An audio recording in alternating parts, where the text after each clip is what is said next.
Welcome to World Class Bullshitters, the epitome of pop culture. I'm your host, Jeff Hicks, and with me tonight is the last standing Samoan Big Rig, Nick Utam. Glad to be here on this wonderful Thursday night with all of you. I guess we're going to talk about Velma. We'll get to Velma, your new favorite muse, in just a Jesus moment. Christ. But we have to say hello to our friend American Ramrod, Kendo Slice. Yes, it's Thursday night. I'm happy to be here. Jeff, guns up, hose down. Yeah, why you motherfuckers bounce to this? Now, folks, Dion is sick, so we're going to need you to send some extra love his way. But be on the lookout for a fun show tonight. Now, folks, we're going to be doing something a little different. We're going to be bringing back a classic, and we're not going to tell you till we get there. So keep sending in all your messages, the thumbs up, all that good stuff. And when we get to the secret segment tonight, you're going to know. But until we get there, folks, it's a show just as usual. Now, housekeeping. We're getting close. We're getting very, very, very close to the Royal Rumble. We're only, 16 days away. So, folks, on Saturday, January 28th, 2023, this year, we are going to have our first WWE Live Drunk Watch of the year, the Royal Rumble. Now, the world of wrestling has been turned on its ear. Are the Saudis buying it? Are the Khans buying it? Is Disney buying it? Man. Who knows? But we are going to be there on the 28th watching wrestling during the build-up to our WrestleMania meetup. Folks, this is the big one. If you're a fan of the channel, if you're a fan of wrestling, this is it. This is what you've been waiting for. This is the fucking WrestleMania 5 of it. You know, this is where the mega powers explode. This is where it all begins again. I'm going to pick every other WrestleMania tagline I can until I figure it out. We're all grown up. Kendo, what was another WrestleMania tagline? The Raging Climax. That would be this one. But No, I don't remember that one. See, the mega powers explode. I think there was the Thrilla in Manila? No, that was a boxing match. The Ultimate Challenge. The Ultimate Challenge. Rumble in the Junk. No, that was also a boxing match. Dude.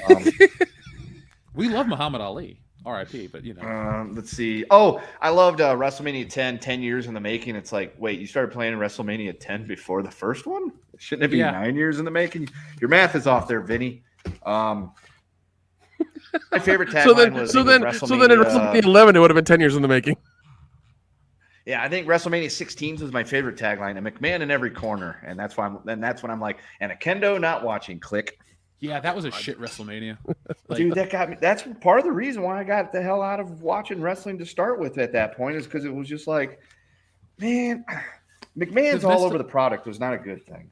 But Kendo, I will tell you this, like, very firmly, you really picked the wrong time to leave, because that is a terrible WrestleMania. I'm not going to defend it. But Backlash was one of the best pay-per-views they've ever put out. Fucking Judgment Day, that match was amazing. And then the rest of that year continues to build, and wrestling doesn't get even questionable until around post-WrestleMania 17. So I'm not going to advocate you go back, but they really did, because what happens in the storyline is Vince screws The Rock at WrestleMania. The Rock wins the belt. Vince screws him again. Rock wins the belt back. And then Vince goes on hiatus and Mick Foley takes over. So the whole summer that you left is just Mick Foley as the commissioner. It's awesome. Like, just watch the clips on YouTube. Well, if they wanted me to stick around and keep watching wrestling, they probably shouldn't have killed my favorite wrestler or, had the McMahons all over the product afterwards. Because who'd they kill? Owen Hart. Oh, okay, sorry. There we go. I was like, wait, I thought you meant like that year metaphorically with a berry or something. I'm like, who got buried that year? No, they literally killed my favorite wrestler, Jeff. They dropped him from the fucking ceiling and he died. Well, Kendo, there's no joke to be made about that one. It's just sad. I'm still not over it yet. It's been almost 24 years. You and Martha Hart are in the same boat. So yeah, I just wish I would have. Hey, if I would have won that argument, my kid would be named after him and we'd have a baby OJ. But no, I had to be overruled. I could not name my kid after my favorite wrestler because I don't want to have a baby Dwayne. Baby Dwayne Johnson Hicks. DJ Hicks. Dude, there you go. You fucked up. If you name him Dwayne Johnson Hicks and call him Rocky, because then you got, DJ Rocky Hicks, and that kid, he's set for life there at that point. Dude. He's good for like 20 Coachellas. He's fine. Yeah, all he's got to do is learn how to go wiki wiki wiki and just screaming in the mic. And he's set. and learn how to drop the beat correctly, and then you're good. Drop the beat, play shitty house music, sell ecstasy. What does he got to worry about? That kid's gonna be rolling in it. Oh yeah, man, it's all good. It's all good. There he is, right there. The DJ himself in the house. All he's got to do is just sample, Sandstorm by Darude and just change it a few times. Tell everybody it's a sample. He didn't rip off the song and just remix it and just play it in a couple of chords lower. He'll be fine. Just that could be his thing. He just steals everybody else's rave music and just plays it at a different tempo. Isn't that what they all do? Like, yo, this ain't the Sandstorm, man. This is faster. Just that's it over and over. Yeah, this is when you're just really wanting to fucking pound on them glow sticks. Oh God. You know what I'm hoping happens? Because what you guys are painting is a picture of a future where my kid's an asshole. So any minute the DeLorean's going to roll up and say, Jeff, something's got to be done about your kids. No. It's going to be me and a DeLorean and be like, Jeff, your kids are assholes. It's all Kendo's fault. Oh, my God. Kendo's married to your mother? Oh, God. What a twist. She's way too nice of a person. Exactly. Folks, if you want to live in that alternate reality, join our Patreon page. Guys, that's what we should do on Patreon. We should go do alternate reality where we just fucking freeform our own alternate realities. That works. There we go. Folks, thank you for joining us tonight. Hit that thumbs up button before we go any further tonight. And before we go any further, I want to give a quick shout out to some folks in the chat. We have our friends Gunner, Greg Curry, Miss Ninja Julian, Alexander the Great, Dr. Coffinail, Superfan Adam Shawhan. Who else is here? Ray Lucard. We also have Aya Nodic, Clone Geek, I might have said that one, Shrebels08, Henry Dorset, Watchman of Yah, and a whole lot more, including our friend Joey the Lazy One. Now, folks, Mr. Tubeman 2013 is here as well. If I said hail to everyone all night long, that'd be the whole show. And if you like that, well, we'll do Good Morning Pop Culture. That was a fun way to do that. But we have a full episode tonight for you. It is 339, the 339th episode of World Class Bullshitters. And as it stands, it's episode 339. Dion won't be here. Do you think who has the best record? Is it still Nick, even with the movie? Are you talking about for overall appearances or consecutive appearances? Overall, I take myself out because I kind of have a button. I don't know. I think Dion would still be in the lead, but by a handful at this point. I'd have to go back and count them all. I know, like, my record for consecutive appearances, like, I didn't miss for over a year. So I'm gonna consider myself like the Lou Gehrig of the podcast. Without the debilitating fatal disease. I was about to say, what's the Kender go. disease? That's okay. But folks, tonight's a great night. If you want to troll Dion, we can order another costume for him for the convention circuit. So you know what to do. When he's not here to defend himself, I mean, how can he say no? What would be? What we should do? We should get him in an FDR costume. An FDR costume. Sure. So he's just got to wear like a black, wool suit with that big cigarette thing and the little glasses, and we have to make him roll around in a wheelchair all day. Don't you think people are going to confuse him for Professor X? At conventions, yes. But if we take him to the right convention, like the Historical Society or the FDR lookalike convention, he'll fit right in. That'd be funny.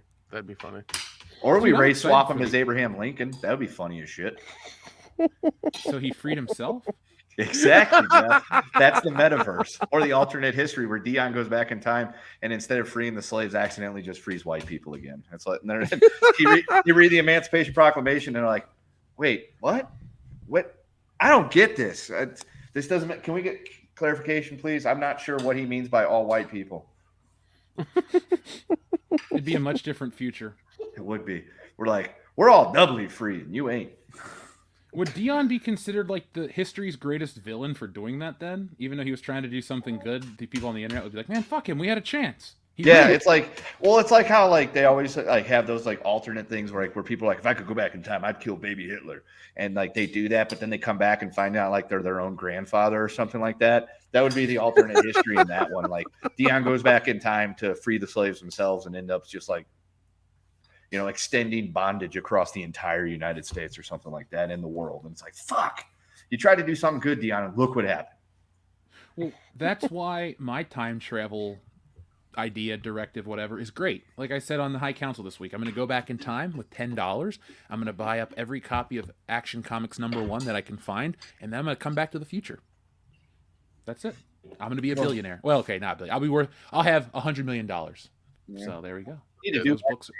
instead of taking like the $10 in cash, because there's a chance that it might have like the currency thing on there. It says like 2010, and then they don't. Oh, I'd be prepared, Kendo. You have to like just go. Yeah, you'd have to actually get currency from that time in order to make it work. So that way they once again, like Doc with his briefcase of fucking. Yeah, because I'm pretty sure still in like 1937 they were hanging people for witchcraft. I can only assume that's probably true. Especially a guy my color, I had to be right. If you go in there with counterfeit, you go in there with a counterfeit $10 listen, no. Here, well, bad. in 1930s, no, you couldn't do that. I don't know. You. I was gonna say you could probably pass as Greek, but I don't know if they would believe that. Well, what I'll do is depends on where he goes. How discerning are their eyes? Yeah. Well, if I go to New York, it's just not going to be a big deal. That's true. Just try to get a fake mustache and get your hair greased and just be like, I'm from Greece. Yeah. Well, you've never. I could come from France if I had to either. But no, if you go back in time with a pocket full of dimes that say 1935 on them, no one's going to question you. Oh, of course, yeah, 100%. And that's where Doc Brown messed up. Well, not messed up, but when they wrote Back to the Future 2, the internet wasn't a thing. So with today's technology, if I had the time travel, all I'd do is go to the internet, I'd make my plan, then I'd go online and buy old currency and just take it back.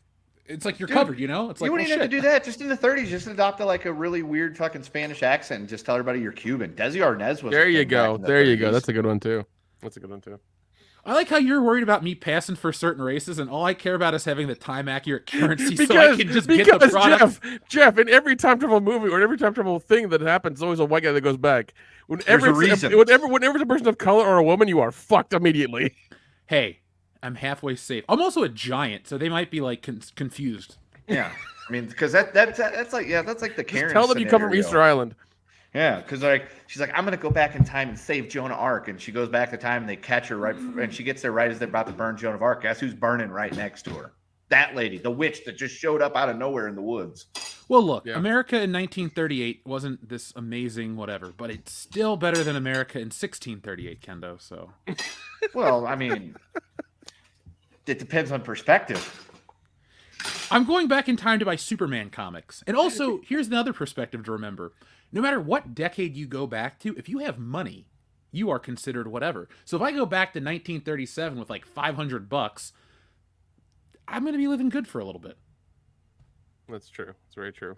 Now, folks, if you want to send in your time travel dreams, send them in. We'll read them on air. But tonight, we have to read something very special. The word of the day. Now, guys, this one comes from Shrebbles08. The word of the day is queef. Pulp queef. Smells like queef spirit. Star Wars, The Rise of Queef. And Reservoir Queefs. Oh, go to Hardee's or Carl's Jr. and get a 100% Angus queef burger. 100% Angus queef, my favorite. I mean, Hot Tub Queef Machine sounds like a great movie, Kendo, and a great porno. Yeah, or a fistful of queef. Fistful of queef.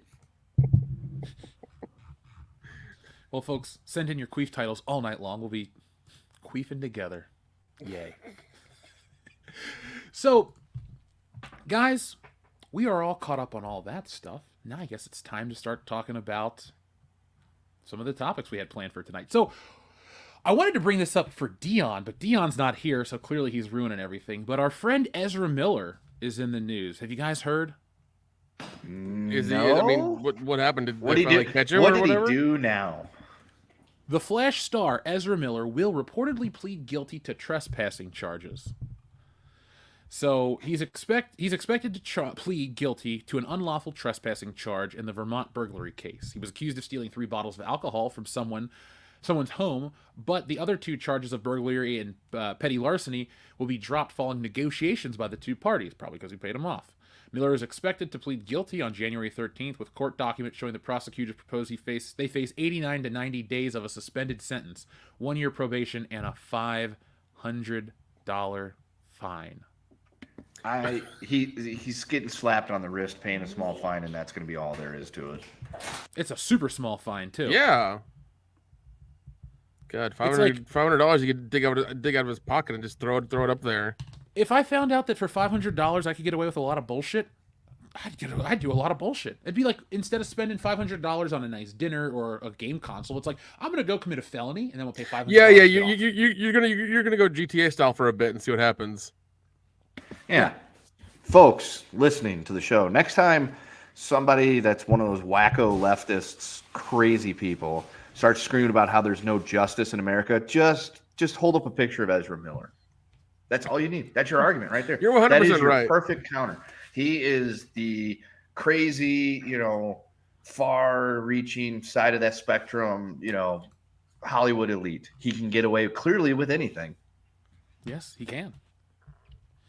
$500, folks. Just think, $500. Whew. I would also like to think his career's kind of over with, because like if Flash comes out, I don't think anybody's going to hire him for anything else. Like it's done. Well, don't worry about it, because according to this release, the Flash film was put in jeopardy as a result of legal trouble, but DC now appears to be moving forward with Miller in that role. Yeah, that sounds about right. Yeah.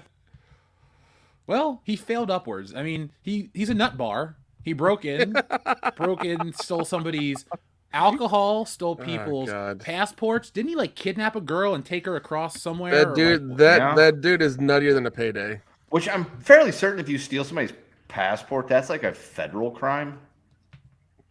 So yeah, he stole somebody's passport in Hawaii. Like he broke into 2 hotel rooms in Hawaii, or 2 villas or whatever they were. Something like that. It was weird. So just laying this all out here, had each of us committed those crimes separately, Dion's got a life sentence. Dion's shot. Jeff's going away for probably about 30 years. Nick's going away for about 20, and I'm probably getting a year's worth of suspended sentence and probation. That sounds like the American way. Yeah, that sounds about right. But Ezra Miller, being the rich person, he gets away with just a fine. Isn't that wonderful? Jeez. After all the weird shit he's done. Yeah, it's just reinforces everything in the news lately about how there's special rules for certain members of society. The rest of us don't apply to those special rules, mostly. I agree. Yeah, you're right. And, well, I'm glad Ezra Miller's lucky that he's in that special protected class, because or else you wouldn't be the Flash anymore, pal. You'd be... Who's an actor that actually got what they deserved? Robert De Niro in that movie. Oh, shit. I guess I said it, so now I gotta press it. Oops. By the way, folks, we have a bunch of new buttons tonight, so all you gotta do is ask for them, and you'll get them. Get what you fucking deserve! Oh my gosh! I'm trying to think what famous person committed a bunch of crimes and actually fucking served a stretch in the pokey. There's got to be a few. Let's see. R. Kelly, right? He's going away. Well, that's kind of hard to get out of that situation that he put himself in, regardless of how much money you clearly have. Because without getting into it, he did some very bad things. Oh yeah, the guy who played Random Task from Austin Powers is in jail for life because I believe he just kidnapped a woman. Raped, tortured a woman on a beach on Christmas. Jesus. Martha Stewart went to jail for doing the same thing all politicians do, insider trading. That just made me like Martha Stewart even more. Yeah, she didn't even fight it. She took her fucking spell and just essentially said, I do the same shit everybody else does, but they're making an example out of me. I'm going to go be the most popular inmate in said prison. I guarantee you she was extremely popular. She probably taught all them ladies how to fucking crochet like really nice pillows. Speaking of which, Martha Stewart is now on my television with Snoop Dogg. And yeah. And here's the thing. Snoop Dogg's not the one who went to jail. Right. So she probably taught him how to make like really nice crocheted pillows and blankets and comforters, and probably was helping out in the kitchen. I guarantee she was like fucking like high society. Wesley Snipes did a stint, didn't he, for his tax issues? O.J. Simpson didn't go to jail for the crime he probably committed, although he was found not guilty by a jury of his peers. We respect the justice system in this country. And he did go to jail for the crime he did commit. But yeah, let's see. 24 actors that have done real time in prison. Let's see. Felicity Huffman, I think she's currently in jail. He's not really Robert Downey. Okay, there you go, Jeff. Robert Downey Jr. He went to jail for a while. He was the first one I thought of, but remember, Robert Downey. I choose not to bring up the Robert Downey Jr. one because look what he's done afterwards. It's like Yeah. I was thinking the same thing. I was just kind of like, he did his time, and then he's turned everything over. You know. Yeah. Like he also gave that kid a prosthetic arm and does all this other shit. I'm just like, Robert Downey. The way my brain goes, it's Robert Downey Jr. was in a bunch of good shit in the 80s. I was a kid and didn't really pay attention to what he did in the 90s because I was busy with Power Rangers and Star Wars. Oh, and now he's Iron Man when I'm in high school and college, and he's awesome. So there we go. Like, Well, apparently Kiefer Sutherland spent 48 days in jail once. why? Apparently for after pleading no contest to DUI charges and violating terms of his probation, which means he'd been arrested before. So he spent 48. You know, he didn't. I'm looking at this list, and none of these people are actually doing any like real hard time. You know, compared to what we would do for the same shit. Tim Allen looks like he's got the longest sentence so far of 2 years after his little run-in with the law back in the 70s. Oh, never mind. OJ, he spent a little stretch in prison for some high-profile shit that he did. Danny Trejo was sent several years in prison. Mike Tyson went to prison. Yeah. Danny Trejo went to prison. That's why. Like, and then he became clean, and he's never like drank or smoked or anything ever since then. His addiction is opening restaurants in Southern California. Yeah, that's really his addiction. Hey, the donut shop looks wonderful. and being in every movie ever all the time. Yeah, dude, he's in the commercial at my Regal Cinema. Yeah. Even though I love him, it's the worst part because, like, folks, there's this commercial that Regal plays before all their movies where these random actors that you've never heard of because they're just nobodies, they come in and they all start quoting lines. Oh, Nick, Jeff, we got breaking news. What? Lisa Marie Presley has died. Wait, what? Seriously? Yes. Holy shit. She went into the hospital earlier today after being found unresponsive, probably not responsible either, of cardiac arrest, and she is now officially DOA. So, oh my god, that's not DOA. Shocker. How old was she again? 54. Yeah, she wasn't that old. No. Yeah, the only child of Elvis Presley, and allegedly took some peeing from old Michael Jackson. So there you go. That was the biggest cover story ever. I don't believe. Like you watch the clip. Their kiss is awkward as shit. Oh, it is. It is fucking awkward. Yeah, I think they were married just for shits and giggles, but I honestly don't think that they were like having wild fucking swing from the chandeliers, banging sex every night. Wasn't she with Nicolas Cage for a hot minute though? She was. Definitely was.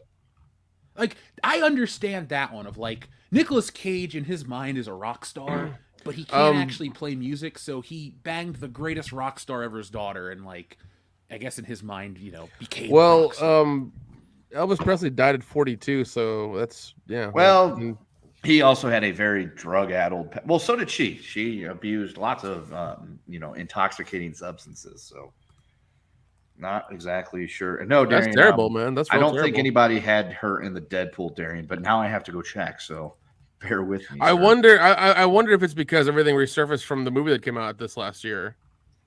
Could be. Maybe people wanted to ask her questions and they wanted her to do an interview or whatever like that, and everything was like building up again because of the movie that came out, and maybe she can handle it. Movie. Yeah, that guy won an award for playing Elvis. Still didn't see the movie. He did a good job, and it was pretty good. I mean, like one thing that was really jarring is at the end of the movie, they show actual footage of Elvis's last performance in Vegas. And the way you see his face and him like just on stage playing and everything, and he's sweating his balls off, it's kind of like, yeah, something's gonna happen. He's not gonna make it. Like, it's kind of like his face, kind of like the last appearance of the Ultimate Warrior on Raw, and then he died the next day because like he gave like that really wild fucking like speech, and he's like just sweating profusely and bright red, and he wasn't even really moving around a whole lot. It's like this guy ain't in good shape. There's something wrong with him, and then he like dies the next day. So I don't know. We will patiently wait for the coroner's report before we make any leaps to conclusion about what happened to young Miss, Lisa Marie Presley. Yeah, that is tough because she's the sole proprietor of the estate. So, We don't know what's going to happen. It's probably going to be some corporation that comes and buys up Elvis. I know this sounds weird, but like, so you said she's the sole proprietor of the estate where she has control over everything. Yeah, correct. I'm pretty sure Priscilla has nothing to do with it because they got divorced and she went and married some other dude. I just wonder how long it's going to be until Elvis comes back to Las Vegas as a hologram. I mean, the movie just came out, and so that's its own thing. But you think they're going to use this sadly as momentum because everyone's trying to capture probably. days. I would hope not, just because there's somebody just told me she didn't have kids, so. Yeah, she did. She had a lot of kids. Did she have kids? Okay. Yeah, she has 1, 2, 3, 4, 5 kids. Okay. Well, there you go. They are new. They are now the proprietors of said estate. Her daughter is like super famous. Yeah, it says 4 children, including Riley Keough, who's that's who I'm looking at right now. I'm like, Riley Keough, she's in every fucking thing. Yes, she was married to Danny Keough, Michael Jackson, Nicolas Cage. She was married to Nicolas Cage for 2 years. That's what I thought. And then some guy named Michael Lockwood, and they divorced last year. So maybe that had something to do with it. It was her longest marriage, so maybe they broke up, and that we're not going to speculate on what happened to this woman. Yeah, that's crazy, man. That's really weird. Just remember, folks, like all big breaking events, JFK, where were you when you heard the news? Listening to us. It's a Thursday night in January. I'd say most people are at home. Hopefully listen to us. Yeah. Please listen to us because sure, Kendo. We're the reason why you get up on a Thursday morning and stay up late on a Thursday night, and you get to hear hard hitting questions of each other and breaking news like when celebrities die. That's true. And just glossing over some of her recent life events, there was a lot of tragedy there. So we're gonna just say that there was some bad shit going on in her life recently. Oh, that's rough, man. Monster 01, you win. The Unqueefables. That's the title. Let me write this Jim down. Wynorski, where are you? We need this movie. We're gonna do it, dude. The Unqueefables. Like, Scarlett Johansson, can you give us 30 minutes? We just need 30 minutes of your time. Yeah. Could you imagine if we pitched her something retarded like this and she's like, sure, I'll make it. It's like, great, what do we... There's the problem. We got Scarlett Johansson to agree to be in some stupid-ass movie. How do we pay her? So the whole rest of our movie is us running around Hollywood saying, Scarlett Johansson... No. That's real easy. You just have her sign some paperwork and say that she's legally bound to this idea. That's it. You just have a treatment and an outline, and you shop that around saying she's attached to it 100%, and you'll get money just like thrown at you. That's all it is. Fuck, man. A fistful of queefs. Yeah, and then once everybody hears about it, then you'll have a bunch of other women who will want to be a part of it as well because she said yes. So then you'll have every agent in town calling you, being like, hey, can we get this person in there? You have a role for this person. Like, what's going on? This and the other, and it'll just happen once somebody hears that. Like say Variety runs that story. Yeah, 12 hours, you'll get a million calls on your phone, 100%. Who do we turn down from this role of Scarlett Johansson? Like, she's going to be the queef queen in this movie. Like, she's going to want to be in this movie. Who else? If everyone's in it, who do we say no to? Natalie Portman can't be in it. Yeah, no. Or Gwyneth Paltrow, because she's going to try to bottle it and sell it. Oh, dude, she was on some show the other day talking about how it was so great to be a celebrity in the 90s, how you could do cocaine in public and get away with it. I'm like, what the fuck? What Paltrow? Goddamn, lady. Go sniff your candle and go meditate or something. Shit. Oh my God, it was so great in the 90s. You could party, you could snort a bunch of coke, get trains run on you, and you have vagina candles. Like, you have those now. Nobody buys them. Shut up. And trains still are around. Hello, Amtrak. Yeah, I work in Gallup. It's a huge train. I see trains running all the time. Okay, I look out my window from work and I can see a train being run right there. That's interesting. That's a different type It's of usually, train, Kendo. it's usually Union Pacific, and every once in a while I see the Amtrak go by. But Oh, that's what they call it. That's good to know. yeah. What, Nick? Why did you think I was speaking about something else about running trains, Nick? No. I wasn't sure until you mentioned a few other things. I was like, okay, I know what you're talking about. Total degenerate scumbag. You know that? I'm a world class degenerate scumbag, motherfucker. Whatever. I want that on a T-shirt now. Well, you had the keys to the T-shirt designing kingdom there, Jeff. I do. Well, folks, remember, this episode is brought to you by shopwcbs.com. Remember, that is shopwcbs.com. There you can go get a WCBS T-shirt, a sweatshirt, a poster from Wokebusters, and a whole lot more. So go over to shopwcbs.com. It's a great way to keep yourself dressed in this chilly season and support your favorite show and tell everyone you listen to the epitome of pop culture. You are a discerning member of society with exquisite taste. You listen to World Class Bullshitters. Also, folks, I'm working on the motorcycle T-shirt. So, like I said, give me a while. I want to make sure it's perfect.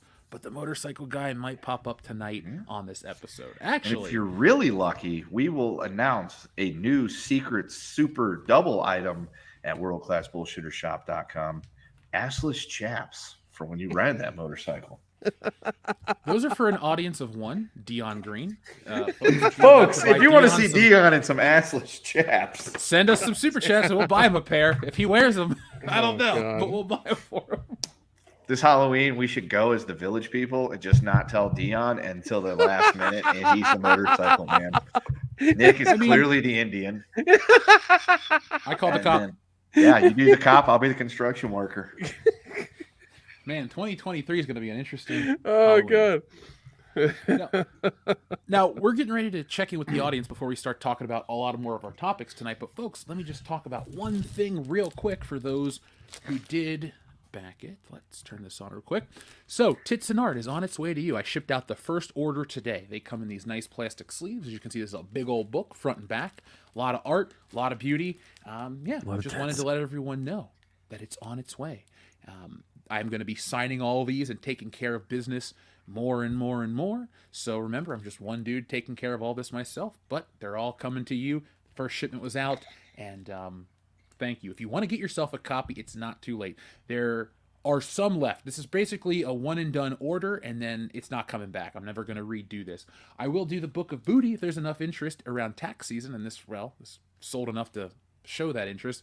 So there you go. But be on the lookout for this. If you backed it, it'll be coming your way fairly soon. And for those who have backed it, you should have got a notification that your stuff was shipped out. So just let me know when you get it. I just got a notification that my Proton pack is on its way. Oh, fuck. I ordered one, and I really don't want to spend that kind of money right now. Wait. But I bought it like a year ago. Yeah, I know. I Me too, but I was like, I wanted it because I looked at every other kit, every other thing on Etsy and everywhere else, and it was like $1,000, like, or it was like, yeah, it was $1,000 minimum to like get one. I was like, this is good. This is a good starting. This is a good one to have, because I saw some tutorial where you could add the metal piece in the back on it, and it's really easy. It's super easy to do that apparently. Did you get the wand? No, I need to get the wand. I haven't got the wand yet. I got it right here. Like, hold on. Like, literally right fucking here. Because I haven't opened it yet. It came out of the... Holy shit. Sajarjan sends in a $50 super chat. We're going to have to buy Dion some assless chaps. Remind me to get those for him. But right now, folks, we have to press a very special button because of our friend Sajarjan. You know, I love numbers. I love math. And they say that all men are created equal, but, well, that's just not true. You know, they say all men are created equal, but you look at me and you look at Small Joe, and you can see that statement is not true. See, normally if you go one-on-one with another wrestler, you got a 50-50 chance of winning. But I'm a genetic freak, and I'm not normal. So you got a 25% at best at beating me. And then you add Kurt Angle to the mix, your chances of winning drastically go down. See, the three-way at sacrifice, you got a 33 1/3 chance of winning. But I got a 66 2/3 chance of winning because Kurt Angle knows he can't beat me, and he's not even going to try. So, Samoa Joe, you take your 33 and a third chance, minus my 25% chance, and you got an 8 and a third chance of winning at Sacrifice. But then you take my 75% chance of winning, if we used to go one-on-one, and then add 66 and 2/3%, I got 141 and 2/3 chance of winning at Sacrifice. See, Joe, the numbers don't lie, and they spell disaster for you at Sacrifice. Yes. And now Dion is getting assless chaps. Yep. You know, I swear to God, we didn't start this show to just troll our friend, but No, but that's what happened. Now, Nick, Yes. Darian 217, sure. If you want to email me, I don't know your real name, but I didn't send it out today because I have the emails I looked at. So, yeah, you're good. Just keep reminding me. I won't take it personally if you send me 10. Just remind me on Twitter, dude. That's all we got to take care of. I want to make sure we do that. But here you go, Nick. This is the wand right here. I never took it out of the fucking... Still in its box. See, folks, that's the beauty of us being who we are. Like, when I talk about making Woke Busters, it's not because we just wanted to make a comic book. Like, I love Ghostbusters. I love Ghostbusters almost as much as I love Star Wars. And y'all like Stealing Solo. Stealing Solo was a Star Wars fan's take on the situation in a parody form. And Woke Busters is the big epic that Ghostbusters is. Guys, you know I'm working on this all the time. We talk about it all the time. And the reason I got this pack is so when we go to cons, I'm going to bring the Proton pack. And basically, if anybody buys a copy of Woke Busters, and you can wear the Proton pack and play with the wand and all that fun stuff. So I got it as a promotional item. That's kind of my main reasoning behind it, Nick. And now you're going to have dude, no, one. it makes sense. It makes sense. Yeah, I can't wait to get mine. I definitely need to order the wand for sure. So I have the whole thing, and then I need to try to find. I know I've got the ghost trap from Spirit Halloween. I need to get the pedal and like the lights and everything else with it too, and make it like all fucking nice and everything. So are we going to try to Ghostbuster each other? Because here's the thing, I'm going to pull up in a fucking Cadillac. Oh, it's a Cadillac. Oh my god, I love Ghostbusters. If you get the so car, I don't know what else to do then. AJ Journey. Well, there's one way you can top me. You say, Jeff, I'm buying you a plane ticket, and I find out that you bought the Firehouse in New York. And then Oh I God, go, Nick, there's only one way to top you. I bought New York. or you bought Girl's Apartment in that building. Yeah. I don't think that building's real. I don't think it's. I think that's just. I think that's all a special effect. It's just, Maybe. well, no, when you like zoom in, when you watch Ghostbusters in like super high definition, you can see how the effects work, and a lot of times you can just see through Dana's building. It's a lot of matte paintings, dude. It's a lot of matte paintings. Yeah. It's beautiful though. Yeah, it is. Now we got people in the chat turning Ghostbusters quotes into Queef quotes. That's perfect. You guys, that's are the best. perfect. Well, I mean, there is going to be another one coming out this year in December. So, well, we'll be out before that, so you guys can get Woke Busters, and those who didn't get it can back it, or you can wait and get a copy when everybody else has one, and you're like, oh shit, I should have got one then. Because remember, folks, those who backed it early get the special edition with the gold seal of approval and all that extra stuff to show you that it's truly a first edition. But I'm taking my projects out there into the world. I've been making connections. I have a couple opportunities, and so you'll be seeing my stuff out there in the future.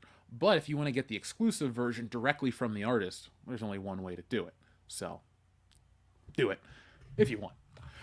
Now, back to the audience, because we did have that awesome super chat from Sejorjan roll in, and we're going to do Dion's assless chaps. Yes. We have another one from Sejorjan. Coach Kendo. Yeah. Woodrow Wilson is on the Series 1934 $100,000 gold certificate. Which U.S. historical figure would you put in place of him on said note? Shit, I mean, I can't come up with a list long enough. There's tons of them that'd be better than fucking Woodrow Wilson. Let's see, who's not on money? Teddy Roosevelt. There you go. Yeah. Martin Sheen. You got to be Martin dead for more money. Sheen, yeah. You know what's great?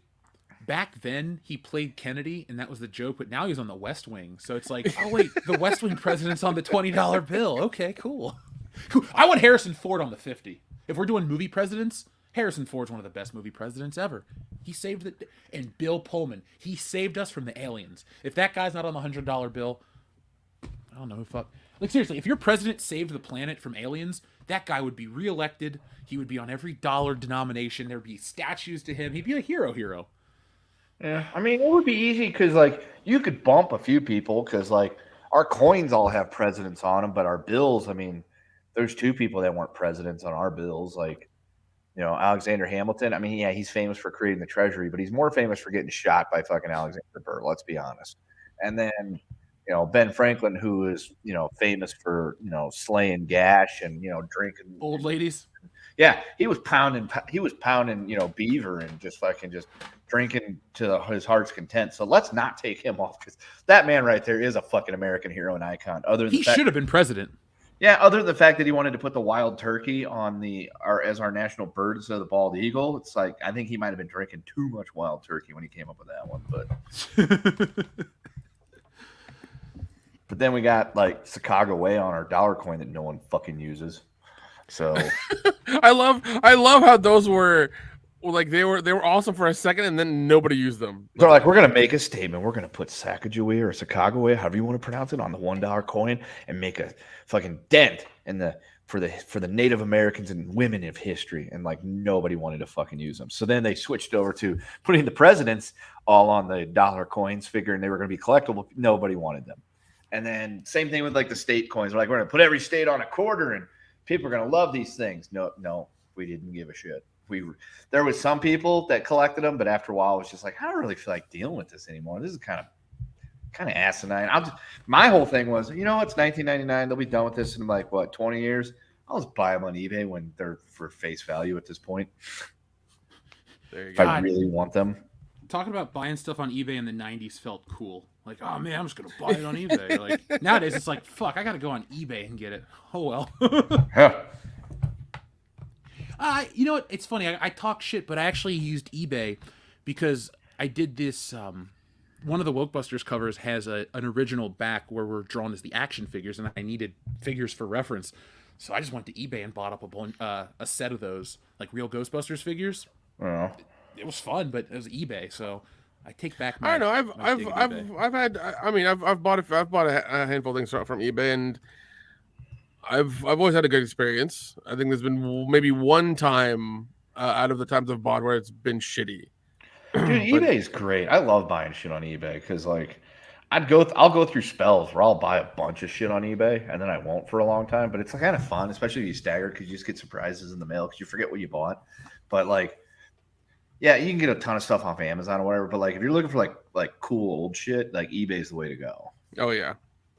I know. I talk too much shit. I usually do a Beverly Hills Cop sweep on eBay, and I can just randomly go into my closet and pull out shit that I bought. Yep, there it is. Newspaper clippings. Talk shit, but now he's a huge eBay supporter, so there you go. Yeah, that's how I operate. What a hypocrite! I know, right? Thank you, Sejorjan. Now, Sejorjan again says, Jeff, why are you referencing the HTQM horseshoe maker in that description? Well, Sejorjan, thank you very much for typing that in. That stands for hot tub queef machine. So, just there you go. Thank you. Xavier to God says, I stopped watching WWE in 2019. Good call. Now, since Saudi owns them, I might completely be done with anything WWE related. Well, that is not official yet. At the time of the High Council, that was the news story. And then in the morning, everyone's scrambling to change it. And we will talk about that, folks, in our wrestling segment tonight. We will get to all of that because how do you not? Shrebbles08 says, I'll take a Terminator motorcycle and a Dookie, please. All right, folks. Well, we will press those and we'll get to our next segment in just a moment. Now, remember, folks, we have some new ones, so you might want to request those. What's that smell?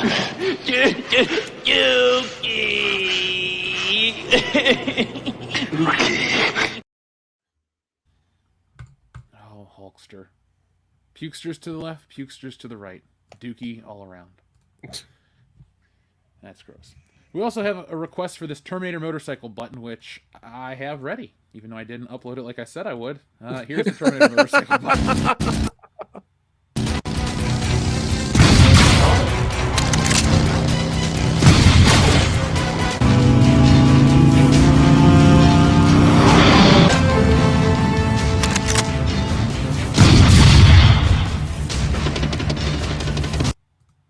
Goodbye. That guy's gonna die a lot on tonight's show. I'm just saying. Oh yeah, he is. Herfer6 says, "I would love Axel F motorcycle, please." I guess I'll have to make an Axel F motorcycle button because we have an Axel F button and we have a motorcycle button, multiple motorcycle buttons, and so I mean you can if you'd like us to press something else in Herfer6, sure. Just press Axel F, man. Oh, I was gonna press one of the new buttons, but okay, I'll press Axel F instead. Yeah. Sorry, folks. We're just going to keep honey dicking you since Dion's not here. I'm just like you say.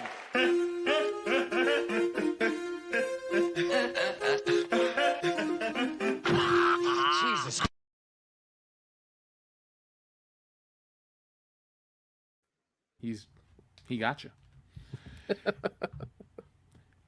So Gunner, thank you very much, says, "Get Annie Warbucks and the crew in here too. That'll make people recognize Roosevelt. What's going on? Who's going to be the Punjab and Asp?" What? Little Wait, Orphan what? Annie, Punjab, and all those guys that teamed up at the end. Remember, Okay, I had a cousin, 2 girl cousins, that wanted to watch Annie all the time, and I hated that fucking movie. And only at the end, when Punjab and the Asp, the 2 dudes in the movie, when they pop up, I'm like, oh, good, characters that aren't shitty. Like, I hate that movie. If you ever want to torture me, put on the 1980 whatever Little Orphan Annie with Tim Curry. I hate that fucking movie. It's so shitty. Do you guys like it? Because I don't. I can't say I've ever watched it. Don't. I own the Marvel comic adaptation too. I don't know why, but I do. Wait, hold on. What did you say those guys' names were again? Punjab and the Asp. Good old Punjab. Uh-huh. Yep. There he is. He's played by Baron Samedi. All right. I didn't realize that as a kid because I had never seen Live and Let Die, but it's a better movie. That guy was also in Boomerang, wasn't he? Who wasn't in Boomerang? That's true. I mean, Tommy Davidson, Martin Lawrence, Grace Jones. It's like a who's who. Halle Berry. Yeah, shit. You know what the best movie she was ever in was? Or her best performance in a film? The Last Boy Scout. Have you ever seen that movie? Yes. Do you remember what happens to Halle Berry in The Last Boy Scout? I think it's been a while, but I remember her being in it. Let's see if I can find the clip real quick instead of just saying it to you because... Okay, fine. There is not a clip of it. She gets lit the fuck up and shot up like really bad. It's like the Halle Berry's death in that movie is like so over the top. It's hilarious. And God. yeah. Oh, here it is. I found the clip. Should we watch it? Sure. Just make sure you turn off the sound. That's all. Just turn I'll off the turn sound. off the sound. Yeah, because Like, you don't hey. want you don't want Susan getting mad at us. Well, and here we are, folks. We have Damon Wayans walking down the street. Here's Halle Berry, and there goes Halle Berry. Damn. Holy shit! You know what I mean? Oh, shit, I forgot about that. She gets shot over the hood of a car, dude. God damn it! See? Oh, jeez. She is dead. Dead ski. That's a great movie. Oh God. Oh yeah. I've. That's one movie I watched a couple of years ago for the first time, and I was like, "This is really fucking good." I missed out on this. Yeah, it's been a while since I saw it. It's so much fun. Uh-huh. Old Shane Black, Tony Scott. Just don't make him like he used to. Yeah. Also, Bruce Willis is in that one too, right? Yep. He's the lead. Yep. So fucking good, man. So Finds his fucking wife good. cheating on him in the beginning.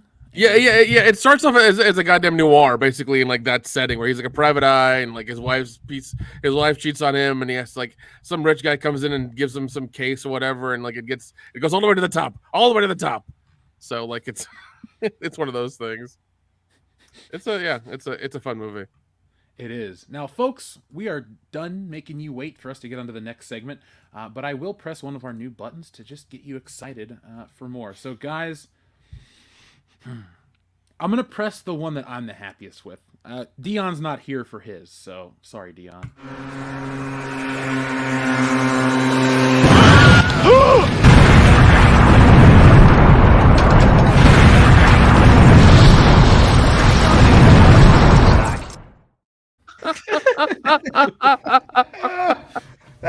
That was beautiful.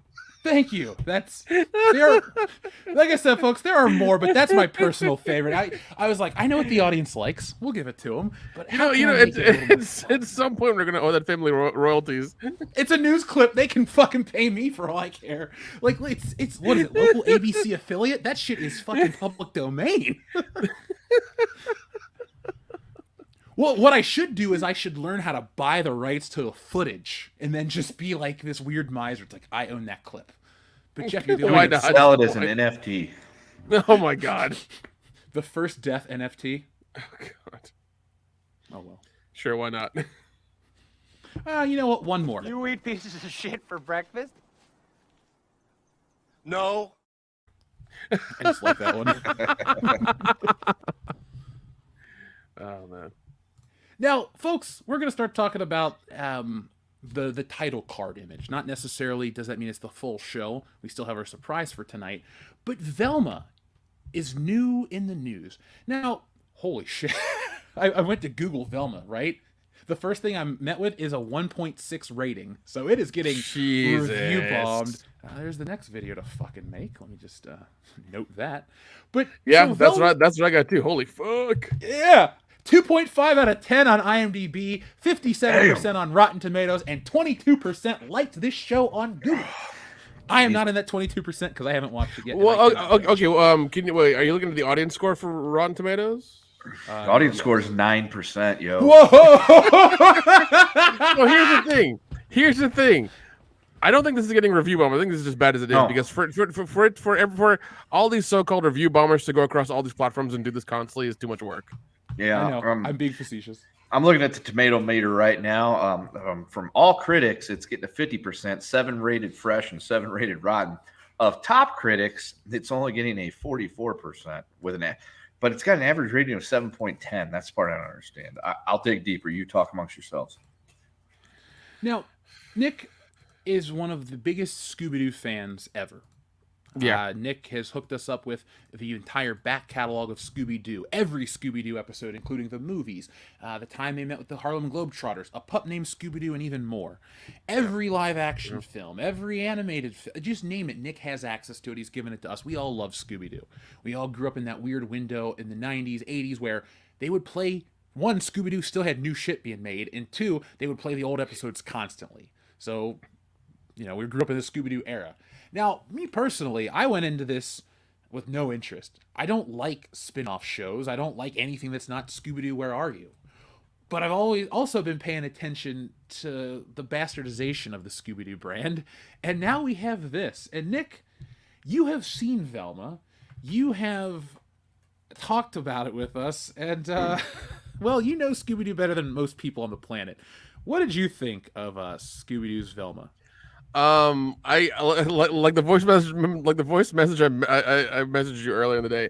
I watched approximately 5 minutes of the first episode and I was like, no, because in the first 5 minutes she gives Fred shit for having a sex van, quote unquote. She says I'm the one who she says she's the one who really started the gang together, and this is how it all started, is with her.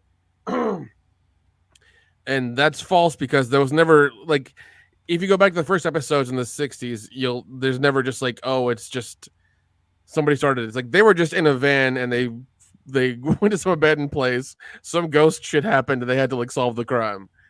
And Velma was always very technical, very logical, very smart about these things and stuff. And once again, they've changed her race in this show. She's Indian in this show. She's not Mexican, she's Indian. Which is really fucking weird because I guess since Mindy Kaling's Indian, she had to be Indian, and then because Mindy Kaling's voicing her as well. They all had to kind of go together, which is really shitty. That's the important part, Nick. Identity. Let me tell you, it's so important, so fucking important. God damn it. After that, she goes into the case of these girls in high school that are just showing up dead near and around Velma, that are missing, that like have their heads sliced open, they're missing their brains. That's something that happens throughout like the first two episodes. There's this awkward shower scene that happens in it where like the girls are once again they're in the shower, but all their bits are covered by soap, I guess, and they're fighting and having this whole thing, but they're also talking about how they have sexism in the first episodes of new shows so they can pull in the audience, and how they're having this very like TV writer conversation, but they're also fighting in the shower. It's very odd and doesn't make sense. It's weird. And there's this whole thing about Velma who like has PTSD from her mom leaving, and she's like, oh, my mom left because she hated me, or like she's left because there was a mystery there. She had to solve it, and she has PTSD, like horrible PTSD from that. Her and Daphne aren't friends. Daphne has two lesbian moms, which is unrealistic in every other aspect of the show. It's never happened before. Yeah, how's one supposed to get the other one pregnant? Yeah, it's a weird thing. Like they're biracial lesbians. It's a weird like good thing to put in the show.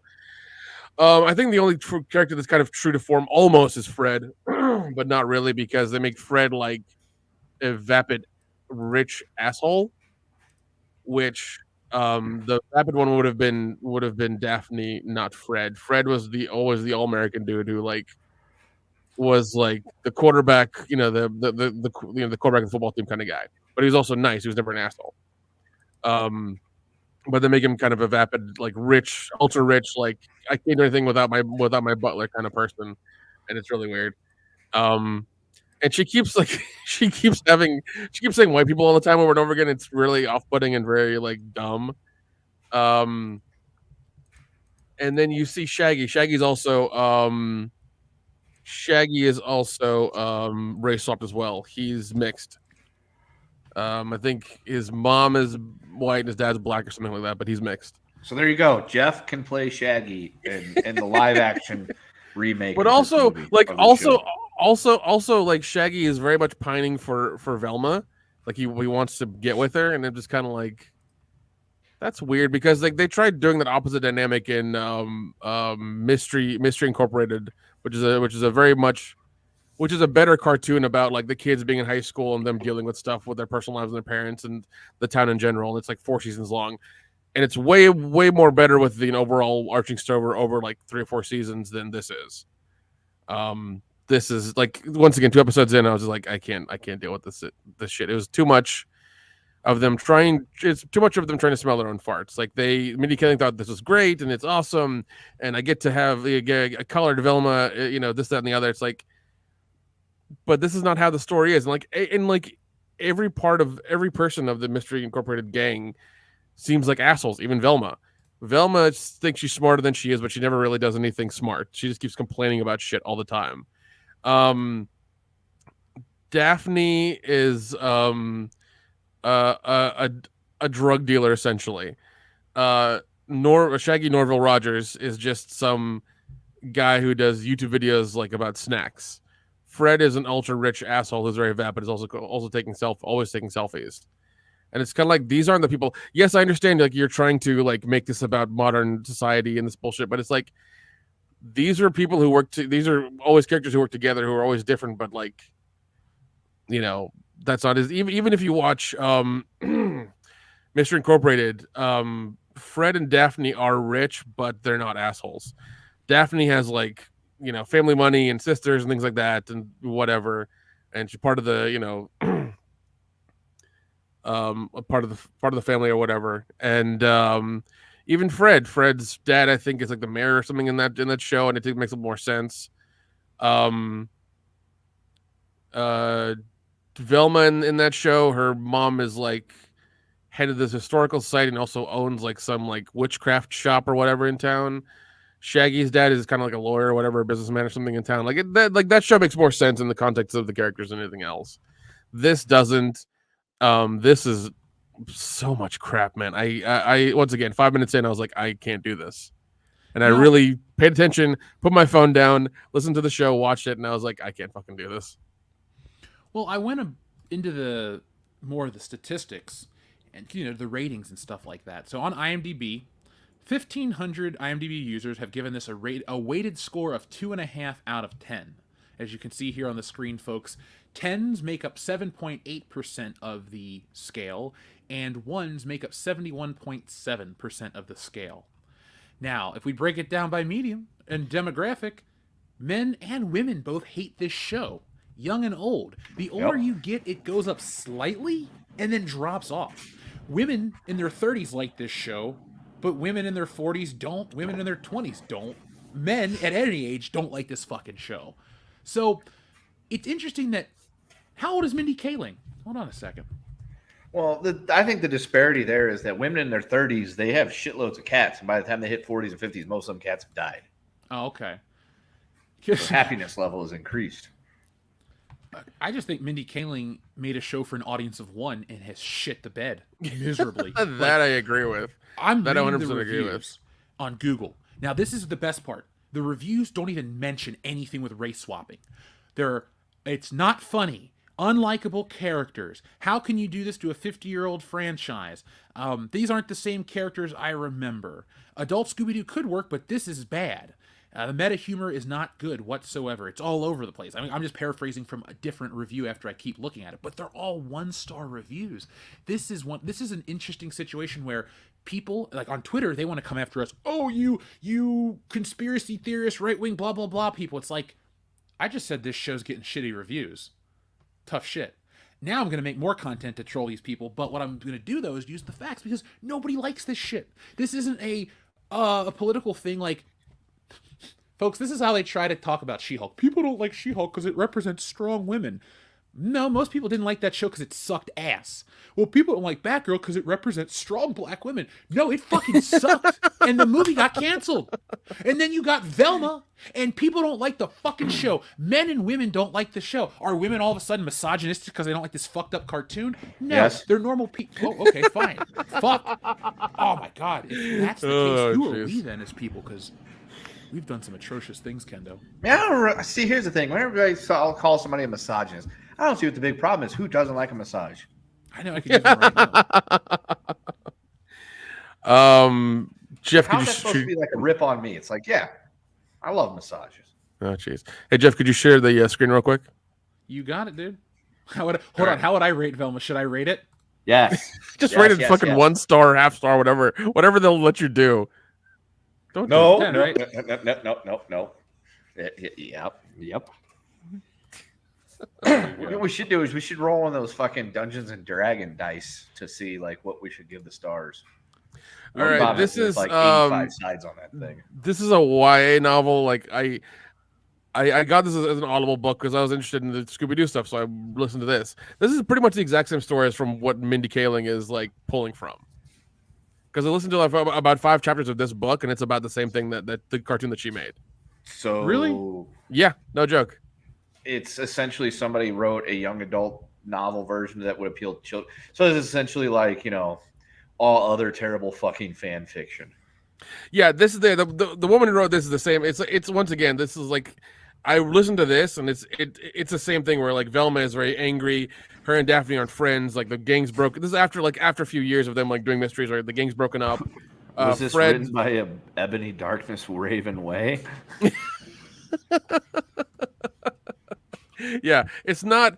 It wasn't very good because it was very much a downer. Where like once again, and it was really weird because in the book, all the other like Shaggy, Daphne, and Fred are all rich, and then Velma isn't. And then she gets mad at the other kids because she's it's written from the perspective of Velma because she's mad because all the other kids are rich and her family isn't.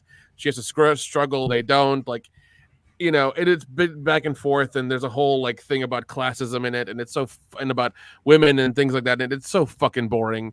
I gave this one like 5 chapters, and I had to like scrub it from my Audible thing. I was like, deleted. All right. 1-star bullshit down.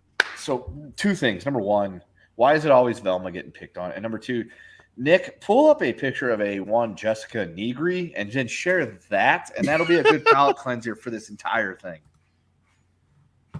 Yeah, it will be. Yeah, Jeff, can we show that without getting blasted by Susan? Let me look. Let me find an appropriate image. But Tasteful, very tasteful. Yeah. I appreciate this situation more than anyone could possibly imagine because, folks, we do dislike a lot of this bad entertainment. We don't throw woke around because it's kind of lazy and stupid, like people do it constantly. But to mention a good book is one called "Meddling Kids," a novel by Edgar Quintero. It is. Right, it is racist. Yeah, probably. Wonderful book about how the kids are like in their 20s and they've broken up and they've gone to college and gone their own ways. And one of the cases that they did as a kid is like haunting them horribly, and they have to go back. It involves like them as like I think Shaggy's in a mental institution. Velma's a bartender. Daphne went through the army but is kicked out because she like kicked the fucking drill sergeant in the balls. And they have to put they have to rescue Shaggy from the mental institute in a very like Scooby-Doo fashion, which I fucking love. They have to go. They have to drive back to their small town and figure out this case, and it involves like Cthulhu level stuff and like a Necronomicon and really weird looking monster things like that. It's a good fucking book. It's if you love Scooby-Doo and you want something that's a little bit more adult and a little bit different, this is the one you want. It is so much fucking fun. I've read it like 3 times now. It's so good. I don't think I've read a book 3 times since The Rock Says. That's a long well, like time no, like ago. yeah. Once again, big Scooby-Doo fan. Like this one, I read because it was kind of like in the vein of that. And I remember listening to it in the car on several drives, and I was like, "This is so fucking good." And then one day I got bored because I didn't have anything else to listen to, and I was like, "I'm gonna listen to this again." It's still fucking good. But yeah, highly if you're into Scooby-Doo stuff, Meddling Kids, a novel, highly recommend. Well, this has been telling. I just love that no matter whatever they try to adapt and change, it tends to suck. So again, chalk this one up as another win for sanity. You don't need to get outraged on either side. You just wait for this shit to burn itself out. It's like that He-Man show. That's dead, right? Yeah. I think I might make my own fan fiction parody Velma movie called Velma in College, Skull and Bone. The best Scooby-Doo movie that you've never seen is the one with Bobby Starr as Velma. That's the best Scooby-Doo movie. Seen it 25 times. James Gunn ain't got shit on that one, man. The acting is better. The casting is better. The action is better. It just feels like the 60s in so many ways.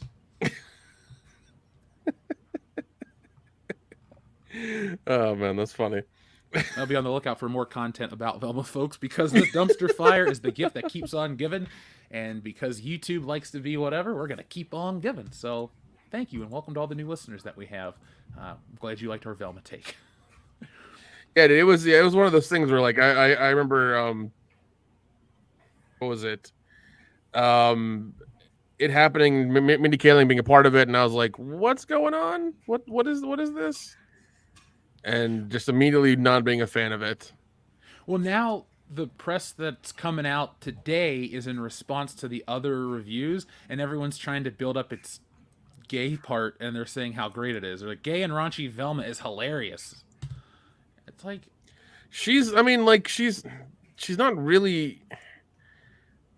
I mean, I guess she's kind of gay for Daphne and like towards the end of episode 2. But I don't know, man. Kind of, and also, I'm gonna send you this in the chat and see if this is kosher for YouTube, Jeff. Kosher, very kosher. All right, and I ain't even Jewish. Oh, that. Honestly, the reason I'm gonna pass is because we just got a thing from YouTube today about how their policies have changed, and I had to go through all this crap. So I'm gonna share this picture instead. Don't Typical. worry, you'll be just as happy. There you go. All right, fair enough. See? I think I'm gonna have to go one step further. I'm gonna go ahead and bounce into the chat, and I'm gonna type her name really big multiple times, and we'll let they can go. They can go and find her themselves. But yes, for the people, I'm willing to do that. Yeah, and also if you go to if you type the same search into YouTube, you get about a 5-minute video of her, going to look for clues. Let's say. Yeah. Yes. Very much so. Yep. Well, there you go, folks. That's our Velma too. So hit that thumbs up button if you like normal Velma, not Mindy Kaling. Yeah, Velma. yeah. Because I mean, like, she doesn't like even in the show she finds Fred attractive. She finds him hot, so she's not really gay per se. But then she like kisses Daphne in the second episode, so I guess she's bi. I don't know. It's weird. Isn't it just sad though that somebody so self-absorbed as Mindy Kaling has to talk her way into Warner Brothers giving her a cartoon? They change it for her to cater to her, tailored for her, and it sucks ass, and now people are pissed off. And you probably set Scooby-Doo back a little further, because you had that stupid show that came out where they changed the designs and people were up in arms, and then they went back and fixed the designs. And it was probably the most recent one, right? It was like I forget what the hell it's called. But that one let me look it up real quick. While But you're looking it up, yeah. we have to tell. Oh, this is yeah. Is it Be Cool, Scooby-Doo? It might be it. I'll have to look that one up because it just looks like shit. That's all. I mean, yeah, that's it. Be Cool, Scooby-Doo. No, okay, that one. No. The animation style on that one is not good, but they're more meta with that one, and it's a lot funnier because they're kind of making fun of themselves a lot in the show. And I actually watched one because I was against that one too when I saw the animation. I was like, what the fuck's going on?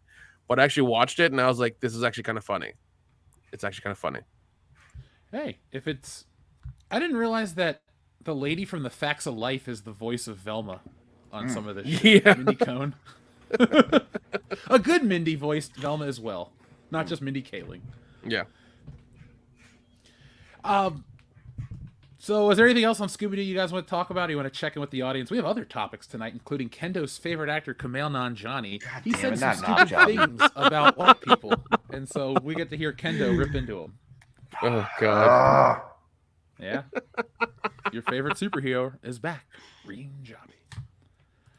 Now, did you guys see the toy videos I put out? Yeah. So, folks, make sure you guys are checking out all that content. I went out. Black Panther didn't sell. Now, the reason I bring this up is we're entering Marvel Phase 5. Phase 4 was a dumpster fire. It was garbage. It was bullshit. It was bad. It was ugly. Nobody liked Marvel Phase 4. If anyone tells you they enjoy Marvel Phase 4, they're a liar.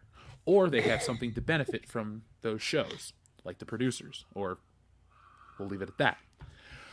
But we are in what is, I like to call, the leftover period of Phase 4, where in the cycle of entertainment, you have the announcement get made that the property or the movie, we'll just call it a movie, the movie's coming.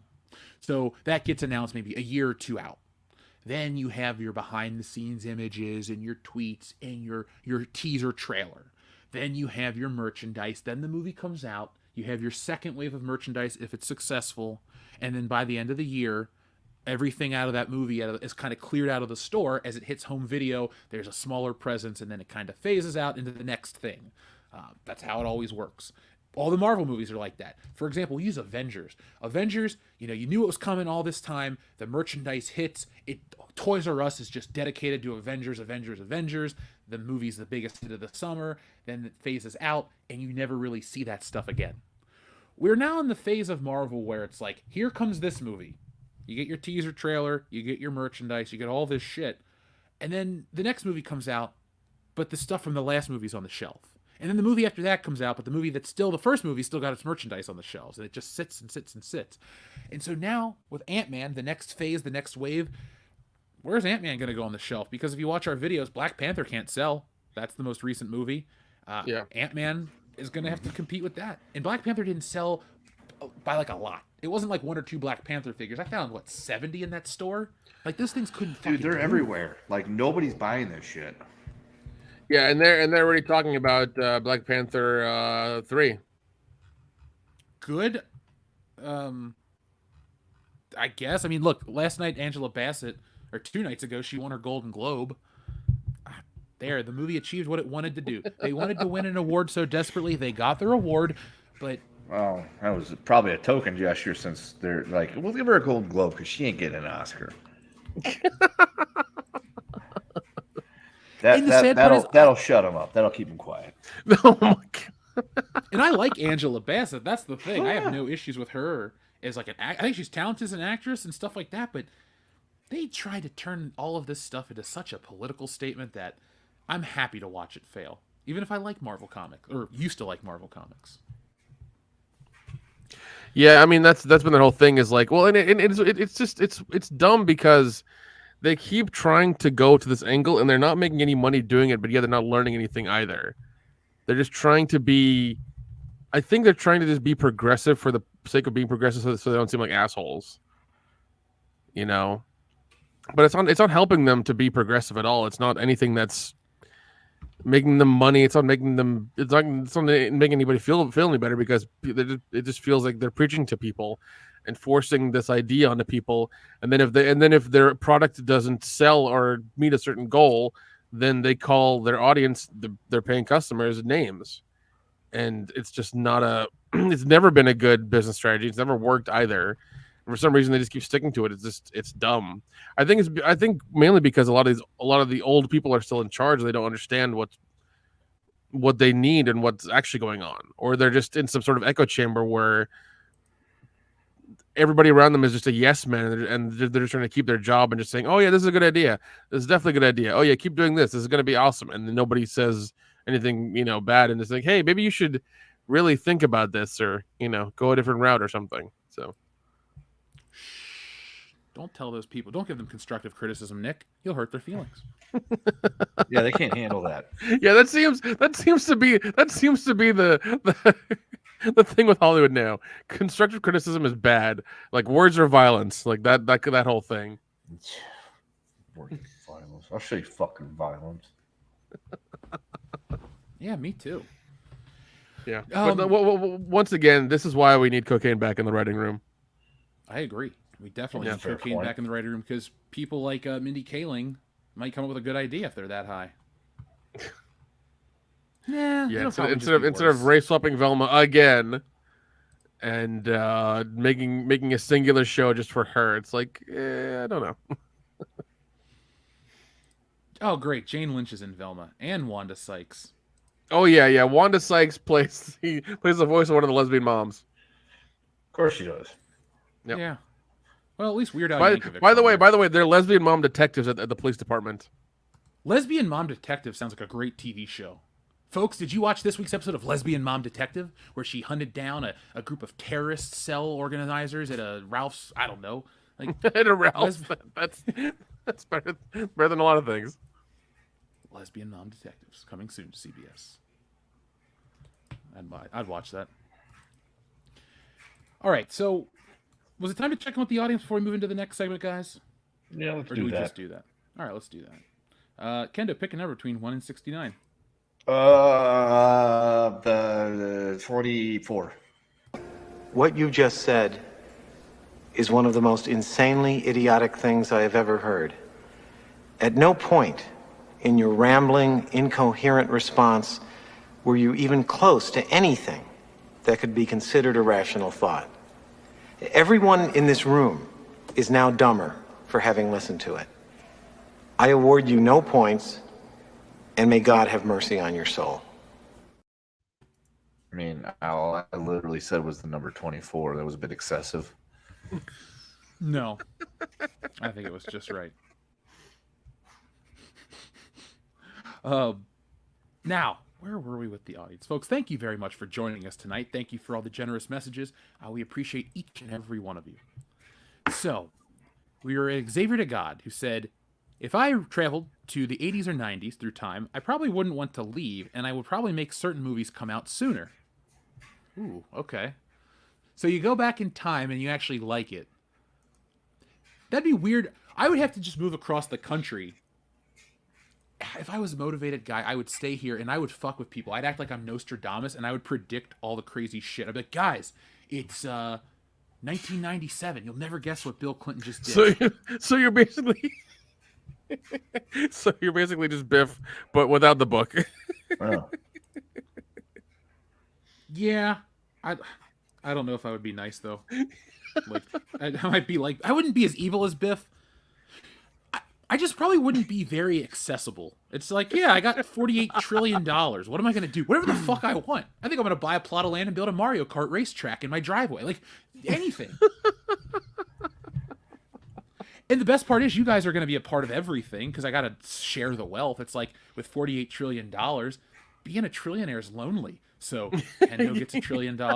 Yay. You gotta pay employees so you don't have to like pay taxes on everything. Basically, what I'll do is I'll find whatever it is. It's like, Jeff, if you, instead of, you can like donate or whatever instead of paying the taxes or how some places do it. I'll just donate as much as I can to get out of all that shit. I think you're only allowed to like donate like 10% or 5% or something like that. Like then if I donated 10% of $48 trillion, holy fuck. That's $4.8 trillion. I think I'm gonna do some good. Yeah, that's for damn sure. I'm gonna buy a lot of toys. At that point, you can just drill for oil and make your own plastic toys, Jeff. Let's be honest. True. I think with that kind of money, I would just buy up the licenses to everything I like and tell people yes or no. It's like, hey, Jeff, you bought what I buy. You bought The Evil Dead. What are you going to do with it next? Nothing. We're going to stop making movies. But I would buy Avatar. I would buy Avatar from James Cameron just to fucking ruin it.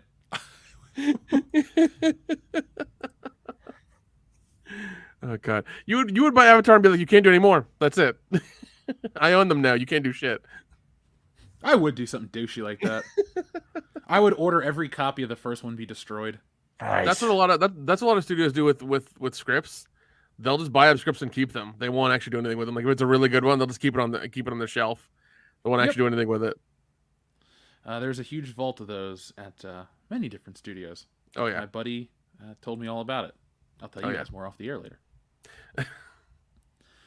Joseph Bienowicz, you're next. Xavier to God, Fuck, Marry, Kill, Grand Theft Auto, Saints Row, and True Crime. Oh, I will fuck Saints Row because it used to be amazing, but it's gotten extremely wacky and off the rails. Oh, marry Grand Theft Auto because overall I've enjoyed that the most, and then I have to kill True Crime because I never played it, so I can't really give that one a fair shake. I got to do the same, man. I got to do the same. Yep, I'm gonna do the same thing as well. For the same reasons, never played True Crime, Streets of LA. Joseph Bienowicz with a very generous $20 super chat says, "Here's to Dion's chaps, must be leather." So we're gonna get Dion an Eternals costume and a pair of assless chaps. Yes. I love my friends. So Georgian, thank you very much for your $50 super chat towards those leather chaps. Joey the Lazy One says, Dodge's new tagline, guts, glory, ram jam ram. Well, you got me to say it, so now I gotta press the damn button. I didn't realize that was their new slogan. I feel like they're gonna have to pay Disney a lot of money. Jam ram! Still the best button ever. Darian217, thank you very much, says, can you hold on? Okay, I did read that. Can you hold on to my copy of Tits and Art in order to get it signed by Dion during the meetup in Los Angeles? Joe Rogan, motorcycle, and moose, please. Yes, Darian, I'll take care of that for you. Like I said, just shoot me a message on Twitter. And had I known you wanted to do that, I was visiting with Dion in the new year. Remember, the books came before everything with the Indiegogo stuff, so I could have taken it to Dion then, but oh well. I should have had the foresight. I should have time traveled to this moment to know exactly what I was supposed to do. But I know what I'm supposed to do now. Did you see that guy accidentally hit that moose with his car? No. Holy shit. Jamie, pull that video up. Oh my god, oh my god. Oh my god.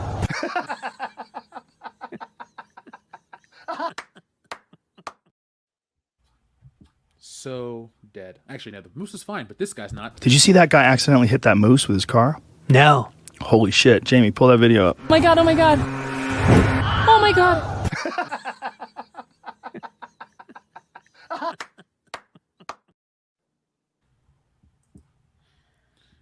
he's dead. Never again. get tired of that. Never get tired of that. I don't either.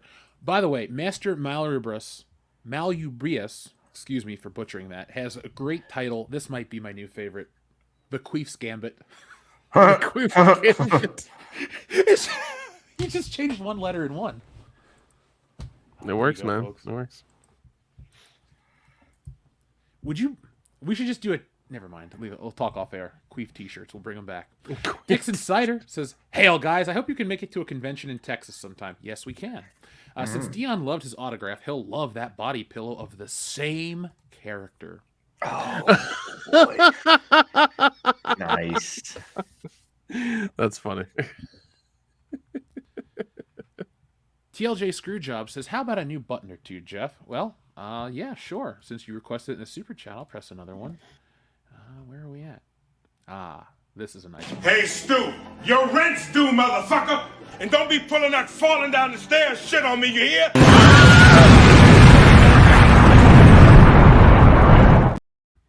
That was for Dion. True whiz bang. True whiz bang. And you did say 2, even though you saw this one earlier. Why not? You eat pieces of shit for breakfast? No.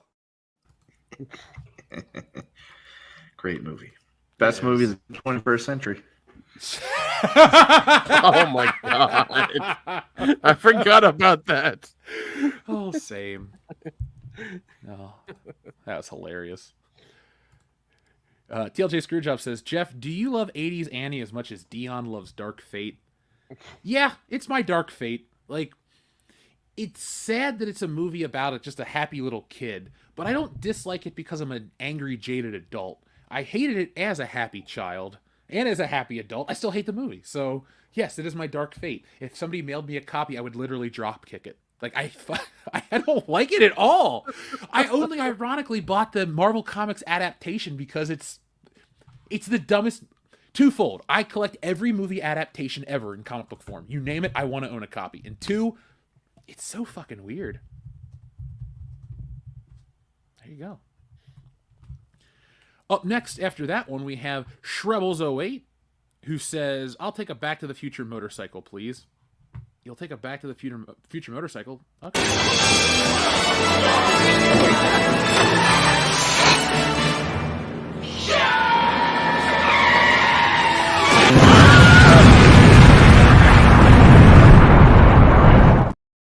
That is now one of my favorites. Oh man. So, folks, when you request the Back to the Future motorcycle, please tell me which Back to the Future motorcycle you're requesting. Press 1 for Doc, 2 for Biff. There will be more in the future. Now, Jeff, since you live out there, that whole area is gone, right? That whole like city, that whole like Yeah, it used to be nothing but pine trees. Yeah, as far as the eye can see. God damn Man, it. Peabody was a fucking loon. I knew I'd get that answer. But no, with Universal Studios, that whole area is like gone because it burned down or something. Oh, Back to the Future stuff? Yeah. Oh, okay, so there's the story about the clock tower. They tell you that there was a fire maybe within the last 15 to 20 years. Well, it did But get hit by lightning. It did get hit by lightning. But the other story they actually do tell you is Back to the Future is so famous that they could never shoot anything in that location again because every time you would watch a production, you'd go, "Oh, it's where Back to the Future was shot." And everybody kept watching it going, "Back to the Future, Back to the Future, Back to the Future." So they changed it enough to where it doesn't look like it anymore. And then apparently there was a fire afterwards and they rebuilt it again. So when you go there, it doesn't even really look like the clock tower. I've been there like 6 times now, and it takes you a minute to go, "Oh shit, this is Hill Valley." So what you're saying is they did not actually save the clock tower. No, they didn't. Bastards. That old lady interrupted Marty's kiss for nothing. Thanks to all of our wonderful mods who are dropping the links in the chat. Remember, folks, yeah, this that's episode of World Class Bullshitters. that's a little upsetting, but I'd still love to just be down, but just be on that lot, just to look around. It'd be great. I mean, Folks, if you'd like us to rebuild Hill Valley, just go ahead and keep them in the super chats. It's only going to take a few million, but we'll get there. Oh Yes. God! Listen. With Jeff's 48 trillion, he can cut off a little check or whatever. And Fine, we'll do it. Here, I turned on the camera to tell you guys that's what I'm going to do with my $48 trillion check. We're bringing back Hill Valley, folks. We're going to do it for you and for everybody out there.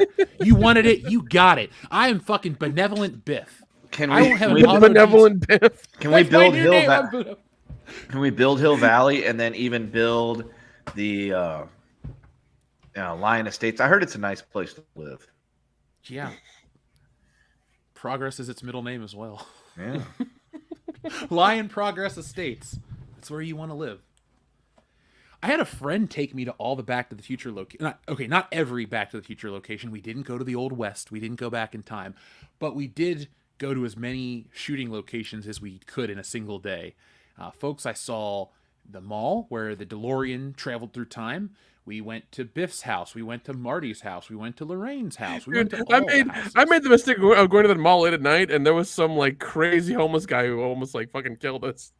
Yeah, he was trying to invent time travel. Don't say yes. Guy, old man, look it. If you go to that parking lot, you might see this crazy old man or this kid. Just say no. That's it. Yeah, it was a weird experience. It was a wonderful experience. Now the only thing I'm waiting for them to do with Back to the Future is release the Eric Stoltz cut, and I'm happy. That's all I want. Yep. So Benevolent Biff is such a good guy. He'll never con you. He'll put 2 coats of wax on, guaranteed every time. Benevolent Biff, 2024. Clone Geek asks, can you get Dion a whole island of white women to sire 1,000 descendants? No, because I'm getting one of those for myself first. It isn't Dion's dream, it's every man's dream. Whore Island. Well, I'll buy it. We'll each get our own. What I'll do is I'll just buy all of Hawaii and we'll each get our own island, you know? It's like we're neighbors, but we're never on each other's lawns, if you know what I mean. I can dig it. Yeah. It's a fun future, right? All right. So, rolling on. Thank you to our friend TLJ Screwjob for everything. Xavier to God also says, fuck, marry, kill the first 3 Jackass movies. Well, marry Jackass 1, fuck Jackass 2, kill Jackass 3. Which one was the one with all the bodily fluids? All of them. There was one that had like an excessive amount of them. 2. Or wait, no. Okay. Okay. Is it the one where they ate the horse shit, or the one where they were in the porta potty and got covered in human shit? I think it was one where they ate the horse shit. That's number 2. Okay. Yeah. All right. So, kill 2. Kill 2. Marry 1 and fuck 3. Well, I'm gonna marry 2 because I think it's the best Jackass movie. I'll fuck 1, and I don't remember 3 enough to save it, but I remember really liking it when it came out. Hell, I even liked Jackass 4 enough. So that's difficult. Kendo, you want to close it out?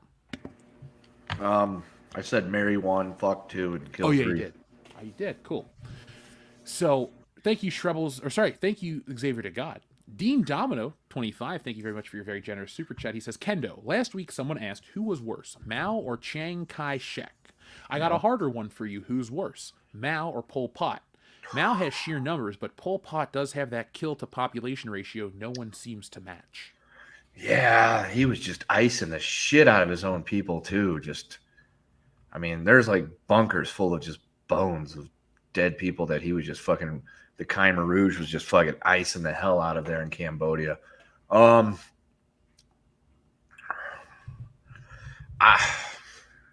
would say yes. Pol Pot's probably worse, just on the grounds of the fact that they went out just fucking murdering anybody they just assumed was not in step with them.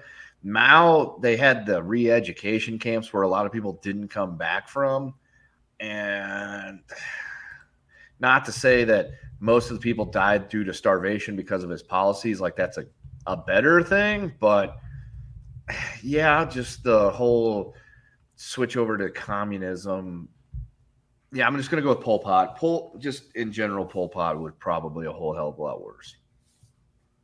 Because, yeah, he pretty much almost wiped out like half of the nation of Cambodia's population. I just only know I learned in a very Pol short Pot. period of time. I learned about him through the Dead Kennedys back when I was in high school. I had never heard of Pol Pot or the Khmer Rouge and all that stuff, but now I know it because of a song. You know. TLJ Screwjob has 2, and then Johnny Bravo has 2, and then we're going to. Well, these are short ones. I think Nick would genuinely choose Bree over Mindy. Says TLJ Screwjob. Yeah, actually, I would. He would date Bree, but he'd have to marry Mindy for cultural reasons. Yeah, she's just. I mean, she was fine in the office, like during her office days, she was okay. But then afterwards, when I guess it all went to her head, it's kind of like you're not that funny, nor are you that popular anymore. Like you were really funny, popular during the office a little bit afterwards, but you're not bankable anymore. And time has not been kind to you either. Yeah, I mean, she gained some weight as she got older, and then all of a sudden she lost it. Still doesn't look that good. I just think of her as the girlfriend that fucked over Paul Rudd in The 40-Year-Old Virgin. Oh yeah. She was in a lot of like Judd Apatow movies for a bit there. She was in quite a few of them. I like my Mindy Kaling like I like a piece of Geta or a little bit of corned beef hash is a side dish. I don't really want a full meal of it. I just want a little bit. Or if I don't want it at all, I don't want it at all. But that's how I like Mindy Kaling. If she's a small part of something. I thought you were gonna say like you like your chicken tikka, kind of spicy, but not all the time. I like chicken tikka. I don't like Mindy Kaling. I don't want to take one of my favorite Indian dishes and equate it to one of my least favorite actresses, no matter what she looks like. It's the goddamn voice, and it's like, it's really shrill, isn't it? It's very, very shrill. It's very just like, yeah, like nails on a chalkboard. And she wants to come in like everything she's in. Her characters are like, I'm the funniest version of this, or I'm the funniest person in the room. It's like, no, you're not. Like when she popped up on It's Always Sunny in Philadelphia, I almost stopped watching the show. I was like, oh come on, they picked the worst fucking actress. Yeah, luckily she left in like 1 episode, maybe 2, but I was worried she was gonna stick around because I don't know, bad shit keeps happening to shows I like. Look at wrestling. Now Vince is back and it's all lost. It's a whole nother I mean like there's one guy, like there's one voice, one actor like in the new Velma show, Sam Richardson. That guy's hilarious. Love that guy. I have to look him up. Oh, that guy. Okay. Yeah, he's funny. He's in a bunch of shit. So. Yeah, I wish him and Randall Park were in a show together. Like they would do really well together in a show.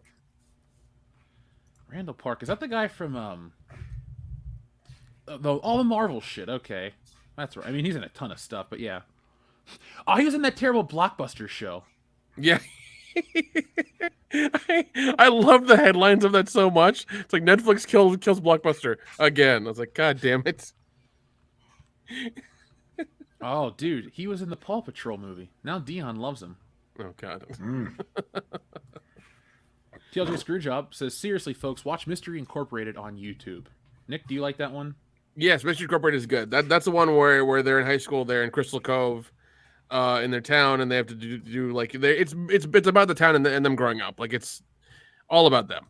It's not just like a new episode. It's not like just like a new episode, new creature kind of thing. It's constantly evolving and going through a lot of stuff. Yeah, it's because I think I caught the last season of it on Cartoon Network when it was on, and I was like, what the fuck is going on? So I had to go through and like rewatch it real quick. And I was like, this is great. Like, this is kind of what I wanted. I've always wanted to know what their background was, who their parents were, like like what town they were in, and the interacting and everything. And this is like really funny stuff as well. The sheriff characters is like kind of a bumbling idiot, and he's really funny too. There's a lot of like voice actors you'll recognize in that show. I know Vivica A. Fox makes an appearance a lot in that show. But it's good. It's a little bit on the serious side of like them once again as kids and growing up, but it is funny as well. It's really good. It's really, really good. All right, so Johnny718 Bravo says HBO cancels everything except this crap. Fuck. I know, right? Yeah. Johnny also says the best Scooby-Doos were A Pup Named Scooby-Doo and Mystery Incorporated. Oh, A Pup Named Scooby-Doo. That's a special place in my heart, dude. Fucking red herring. There you go. There's a reference. I never love understood that show. joke as a kid. I'm glad you got it. Dude, that show came out in 1989, I think.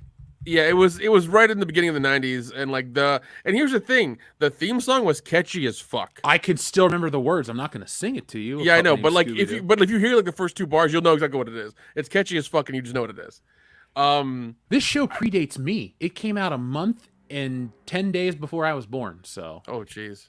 Now I know. I think it's for Be Cool Scooby-Doo, or maybe it's for Mystery Incorporated. But I know Simple Plan did a Scooby-Doo song for one of the shows.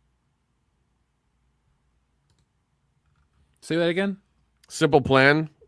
I don't know if you remember that band from the the 2000s. Yeah. Great.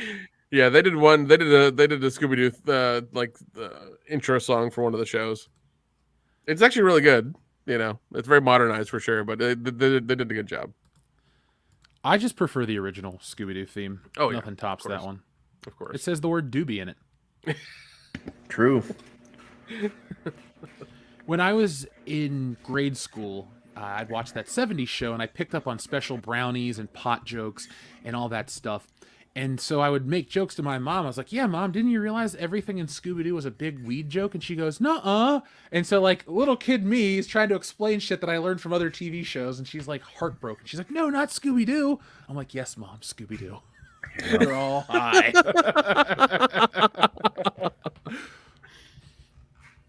She was brokenhearted. I'm sure she was. Yeah, big deal. Tell my grandma was when she found out that YMCA was a double entendre because she loved that song, and then when she found out that Jim Neighbors was gay, she was really destroyed. My grandma was heartbroken when she found out Rock Hudson was gay. Mm. That was the one. She's like, "Oh, Rock okay, no, wait, Hudson." no. Somebody meant the live action Mystery Incorporated. Okay, that one's a fan made one, and that one's still better than the fucking new one they came out with. I didn't realize that. Yeah, it's actually on YouTube. If you just Google Mystery Incorporated, it's just a black and white it says Mystery Incorporated in a black and white little circle in the channel art. Okay. It's fan made. They just made the first episode, I think, this last year. I think the second one's gonna come out soon. It's really good. In the first episode, they incorporated so much lore so quickly, and it was really fun. So I'm very excited to see where that goes. I might watch it. Yeah, I mean, there's a lot of time. I think the first episode is an hour long, so it's good. So Georgian says, I wonder if Velma is the result that they were not given Scooby-Doo but Scrappy-Doo. Also, is there an adult Scooby-Doo from 2012? Or there is an adult Scooby-Doo from 2010? Oh, that one. Yes, I know that one. Oh, the James Gunn one? No, an adult Scooby-Doo. Oh, sorry. I get it now. That's with Bobby Starr and yeah. I think I used to have that DVD. Yeah, but I got the original film reel. I had him strike it to film for me. That's how much of a fan I was. Nick. You had them strike it to film. Who are you, Hugh Hefner? It's roll the tape. Well, I am Hugh roll the reel. Yes, that's exactly how I live. That character's coming back. We're going to be promoting the rest of these tits and art books. We're going to move them out the door. So a whole nother door will be here. What'd you say? So we have to move them out a whole nother door. Yeah, ship them all. Have you moved a million of those things yet? Yeah, I'll write my fan parody. Velma the College Year, Skull and Bone. I would write the best worst college Scooby-Doo movie because they would just be terrible. It'd be if it was released in theaters, it'd be NC-17. Oh yeah, man, 100%. I'm gonna stop because I don't want to get struck off YouTube. Georgian, thank you very much. TLJ Screwjob says Shaggy equals Jeff, Velma equals Nick, Fred equals Kendo. But who's Dion? Scooby? Hold on, that's a little mean. Daphne. Okay. You can never find him. He's just staring at himself naked in the mirror the whole time. Who was he? Buffalo Bill? Yeah. Goodbye, Scooby. I'm flying over you. Speaking of which, that was a premise of the 2010 adult version of that of Scooby Doo. Yeah. That's how they could afford to do it. It's like, where's Scooby Doo? Oh, he's missing. We don't know where he is. And that was the whole premise. I was like, good for you for doing that. Not having to worry about a fucking animal or making some sort of weird CG dog. That was your premise. Good job. Now, folks, thank you guys for sending in everything. We're going to keep reading those. We have a lot more show left. Thank you in advance. But Kendo, Yeah. I've been waiting to read you this since the other day. I thought you would enjoy this. We saved it for the show. Woke tard, Kumail Nanjiani, angry only white guys play villains. Wait, hang on. Whoa. All right, hang on. He's mad that white guys play the villains because that's kind of how that segment of the media wants to portray us these days. So that's the part that's the confusing part. Shouldn't he be glad that only the honkies are playing the villains and that all the POCs are out the ones doing the busting? To make some yes, feel and good? it does. But this is his complaint. He is let's just read it for you. Privileged, humorless, affirmative action recipient and infamous woke tard Kumail Nanjiani is always... I love that. That right there, that is an amazing intro. is always crybabying about something. Now he's mad because Hollywood's understandably terrified that members of the woke Gestapo like Kumail Nanjiani will get upset if someone other than a white guy is cast as a villain. Today's self-inflicted luxury problem from our uber-privileged millionaire class. And this is his quote. Here's the thing. I don't understand why when some fucking brown person gets a little bit of money, a little bit of power in Hollywood, they just turn fucking weird. I don't understand this. Mindy Kaling, Kumail Nanjiani, there's a guy who tried to erase Apu from The Simpsons. He got mad at Apu. It's like, why'd you get mad at Apu? He's an entrepreneurial business owner. He's taking care of his family. He's an upstanding citizen of society. Why would you get mad at that? It's fucking bullshit. Yeah. Who cares that the floors are sticky at the Quickie Mart, okay? Exactly. He's a good guy. Exactly. Jeez, man. So this is Kumail Nanjiani's quote. I think that Hollywood now, even though they're trying to be more diverse, is still weird, the actor says. The problem, Nanjiani wagers, is that good intentions can sometimes lead to misguided solutions. If the bad guy is a brown guy, what message is that sending? And that's just as limiting as anything else, he says. I want to play more bad guys. Nanjiani would like a career as varied as his Marvel stablemate Sebastian Stan, who can fit from superhero to serial killer. He does these big Marvel movies, and then he plays a psychopath. I was told that's going to be hard because people don't want to cast non-white people as bad guys. It goes on to say, I'm sorry this is happening to you. Say what you like. Say. What's it like crying yourself to sleep on a bed made of gold and Kleenex made of $1 million bills at night? Because he did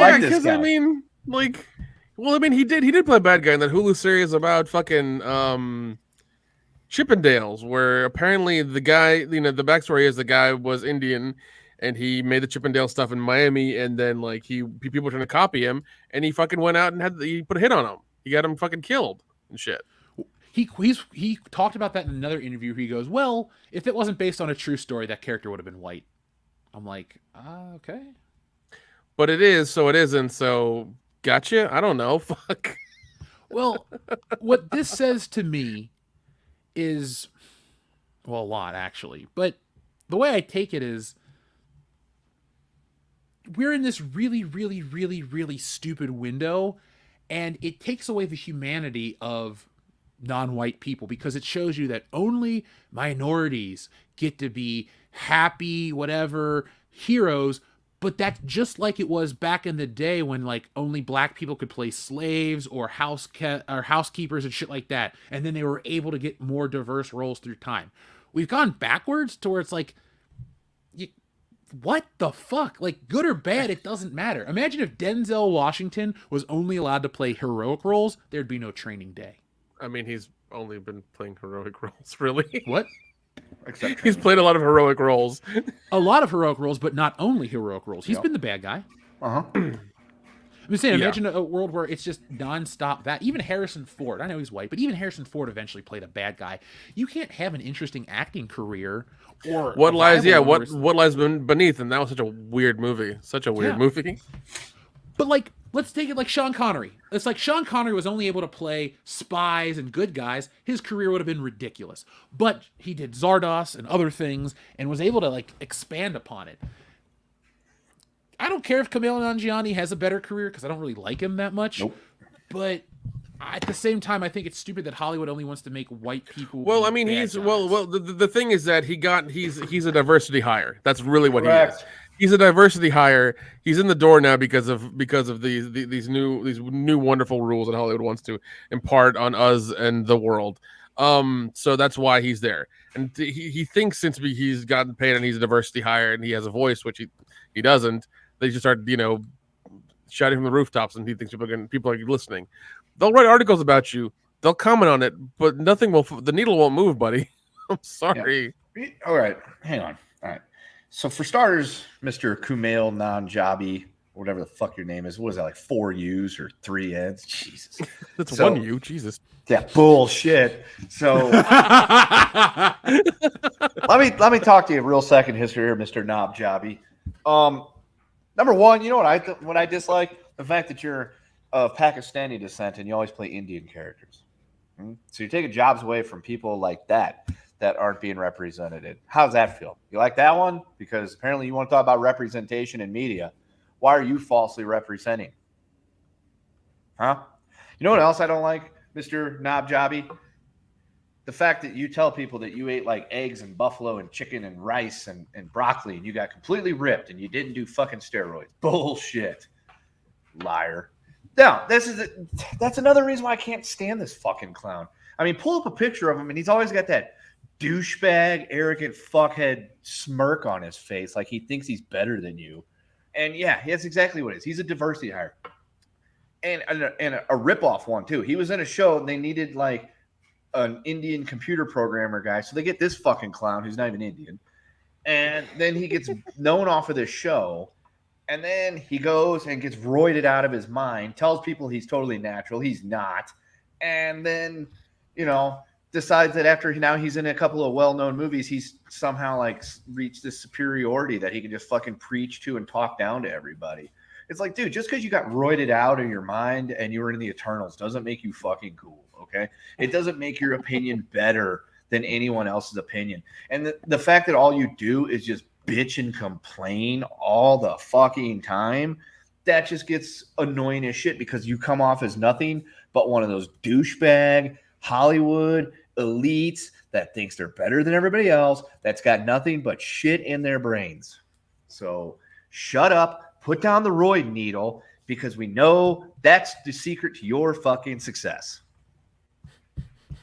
Cockhead. Man, you really love that guy. I saw that. You know what? If we ever see him at a convention, I'm gonna have to follow Kendo around just to make sure that nothing happens to him. Well, hold on. I think it would be funnier is if you said everything that Kendo thinks about him to him. Oh, I'd do it in a heartbeat. Yeah, because I would ask him why he's taking jobs away from your people, and then call him cunt mailed Nanjiani. Yeah, because like he couldn't say I was racist ever. No, there's no way he could do it.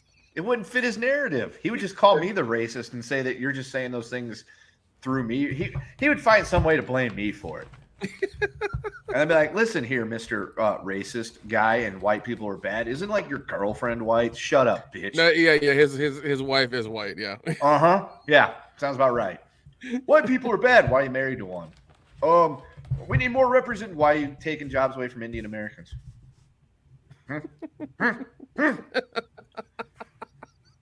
The only Indian American he can take a job away from that I'm okay with is Mindy Kaling. Yeah, that's fair. Please. Jeez. I'd be very happy if I got like this by working out, eating chicken and eggs and rice. No, you didn't. Shut up. You're not better than us. Fuck you. And Mindy Kaling, too. You think The Rock's on the juice? Yeah. I mean, does a pig's pussy bet its hedge? Yes. How old is The Rock again? 50. Yeah, he's probably drinking the juice daily. Ah, that's what that big glass of shut up juice is, Nick or Kendo, that he always talked about in his promos. Yeah. It's a big needle of swole juice. I just as actors in general, why do they try to act like they're not? It's like, look, you're acting. You wear wigs. Yeah, you we wear don't care. fake tattoos. All right, you get juiced up to play a superhero, and then We don't care. no, it'd be like if I was mad at Tobey Maguire. If I walked up to him on the street and said, "You're a fucking fraud," and he goes, "Excuse me, you don't stick to walls, motherfucker. How can you play Spider-Man?" Who gives a shit?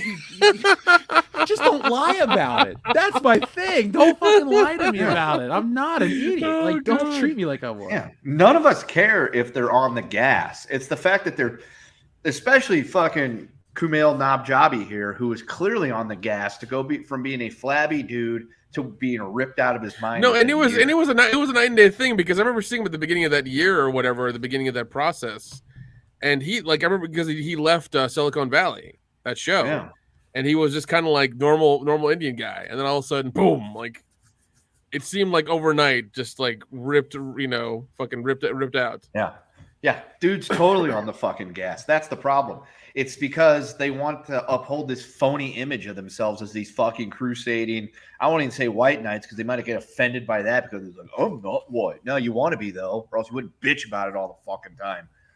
Yeah, I mean, that's the thing. We know Hollywood. We know Hollywood and the actors. We know that they're good. We know that they have to be good-looking people to act in these roles to get our attention, to this, that, and the other. We know they have to be good-looking people. We've accepted that in reality. It's fine. We know that they do plastic surgery and wear makeup and wigs and all the other bullshit. We've accepted that. It's fine. For some reason, they think they have to be higher than thou and think it's like, oh, I did it naturally. Like that's going to make them seem like better people. It's like, no, we know you're all vapid whores. Yeah. We've accepted it. It's fine. Just do your fucking job. Play your pretend, and move the fuck on. Like, we don't care. We don't care about your political views, what your views are about climate change or anything else. Just move the fuck on. Yeah. Just for perspective, Nanjiani here is going to be 40. Oh, goddamn it. He shares a birthday with David Beckham. I fucking hate him even more now. That man is an icon and a legend and better than you'll ever be, especially at soccer.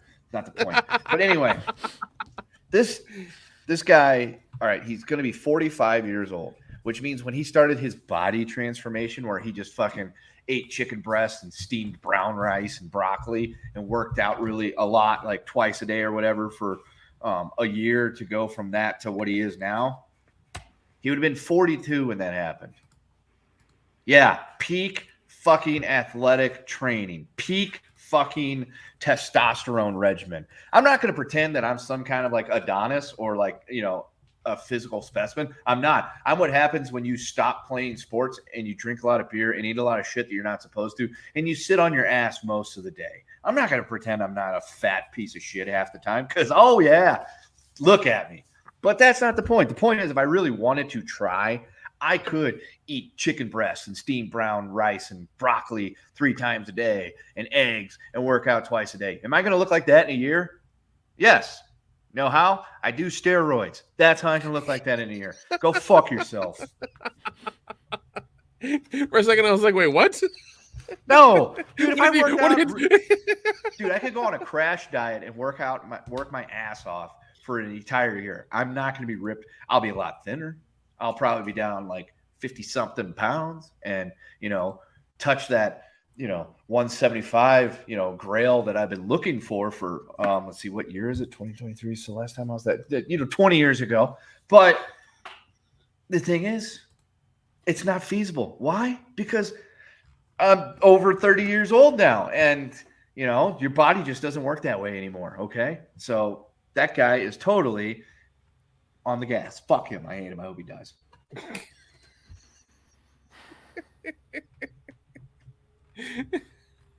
I mean, that was the nicest way you could have said "go fuck yourself," but hey. I like how we all have our famous celebrities we fucking hate. I love it. Yeah, I was the only one that didn't have any because I didn't let it pay any attention to my mind. It's not like I spend most of my day fucking hating Kumail Nanjiani and Will Ferrell and, Seth Rogen. But when they get brought up and they say stupid shit on the internet, which Will Ferrell doesn't do that, I don't find him as funny as everybody else does. I don't hate him, though. I just hate his movies. That puts everything into perspective.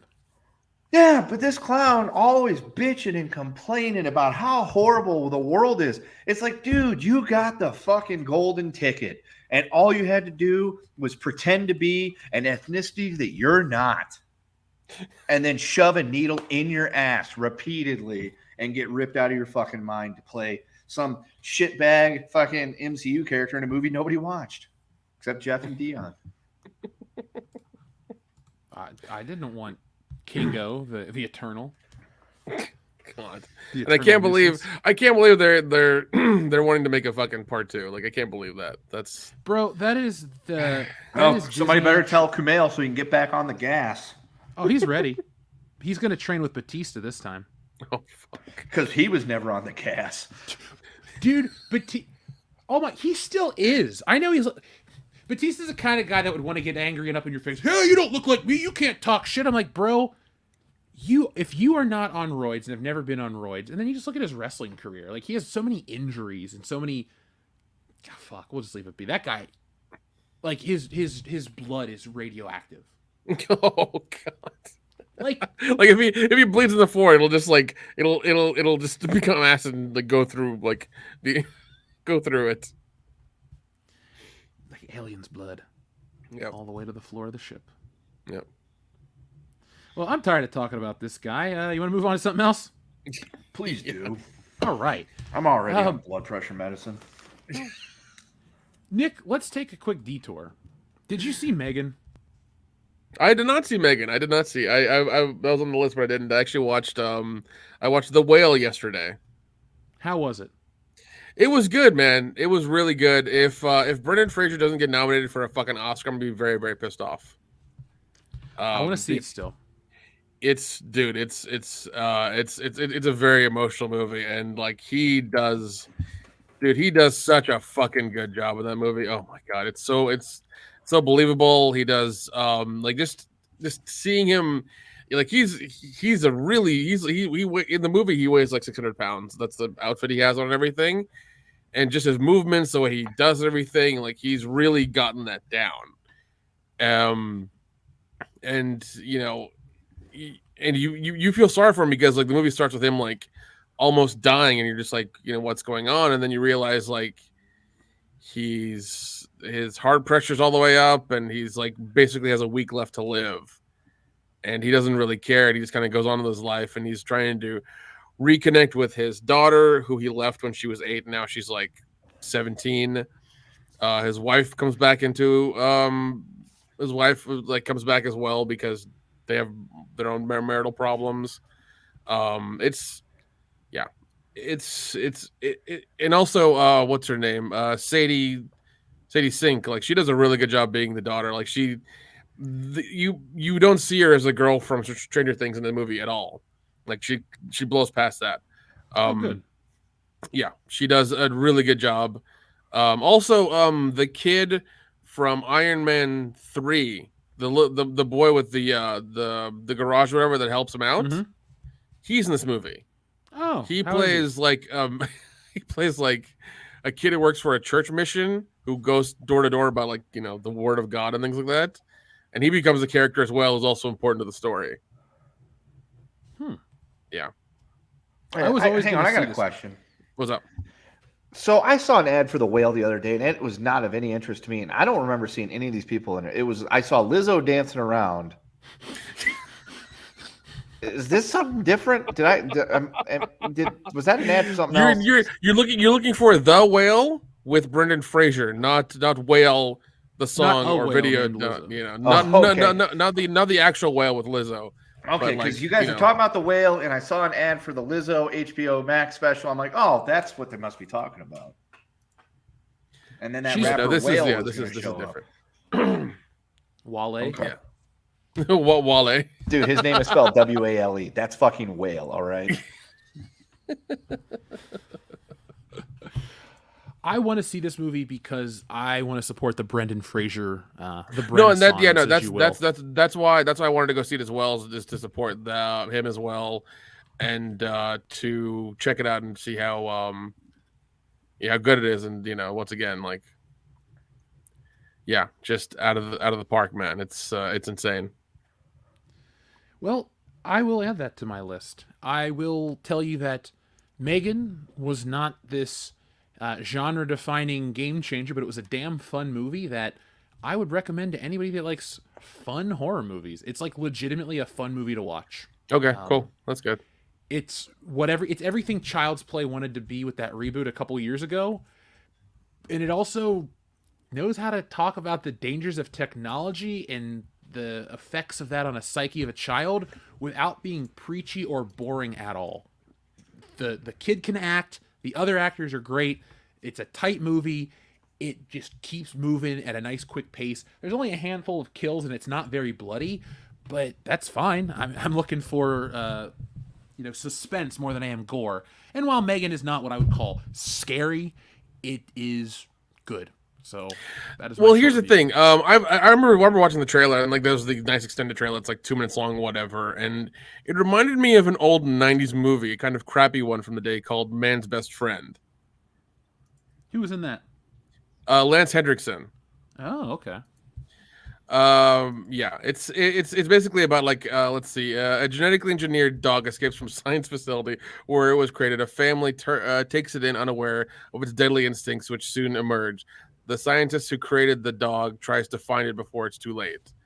It's kind of what it reminds me of, where like there's this like, yeah, this dog that's very nice, but like has like robotic things inside of it. And Lance Henderson is trying to like catch it because it escaped from the science lab, and it's it's nice but not too nice, and it takes care of the family, but starts mauling people that it that try to hurt the family and stuff. So it kind of reminds me of that, and like some of the scenes that were in that movie that were in Man's Best Friend kind of remind me of Man's Best Friend a little bit. I was like, oh, they're trying to mirror this one. That's really fucking weird.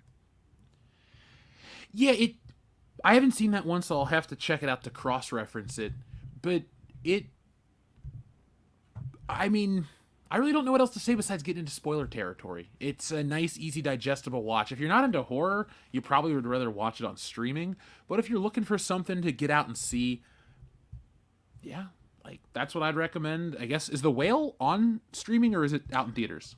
It's still in theaters. I'm all about theater life. Yeah, because because I wanted to go see the theater once again to support the movie and the whole thing. So yeah, that's why I wanted to go check it out, because I think you can stream it, but I just chose not to. Yeah, I like the theater. There's quite a few movies I'm going to see this year. Even though it looks ridiculous, I'm going to go see that movie Plane with Gerard Butler. Oh god damn it! It looks awesome. I love how they just called it Plane. Like, that's it? That's what you're going to call it?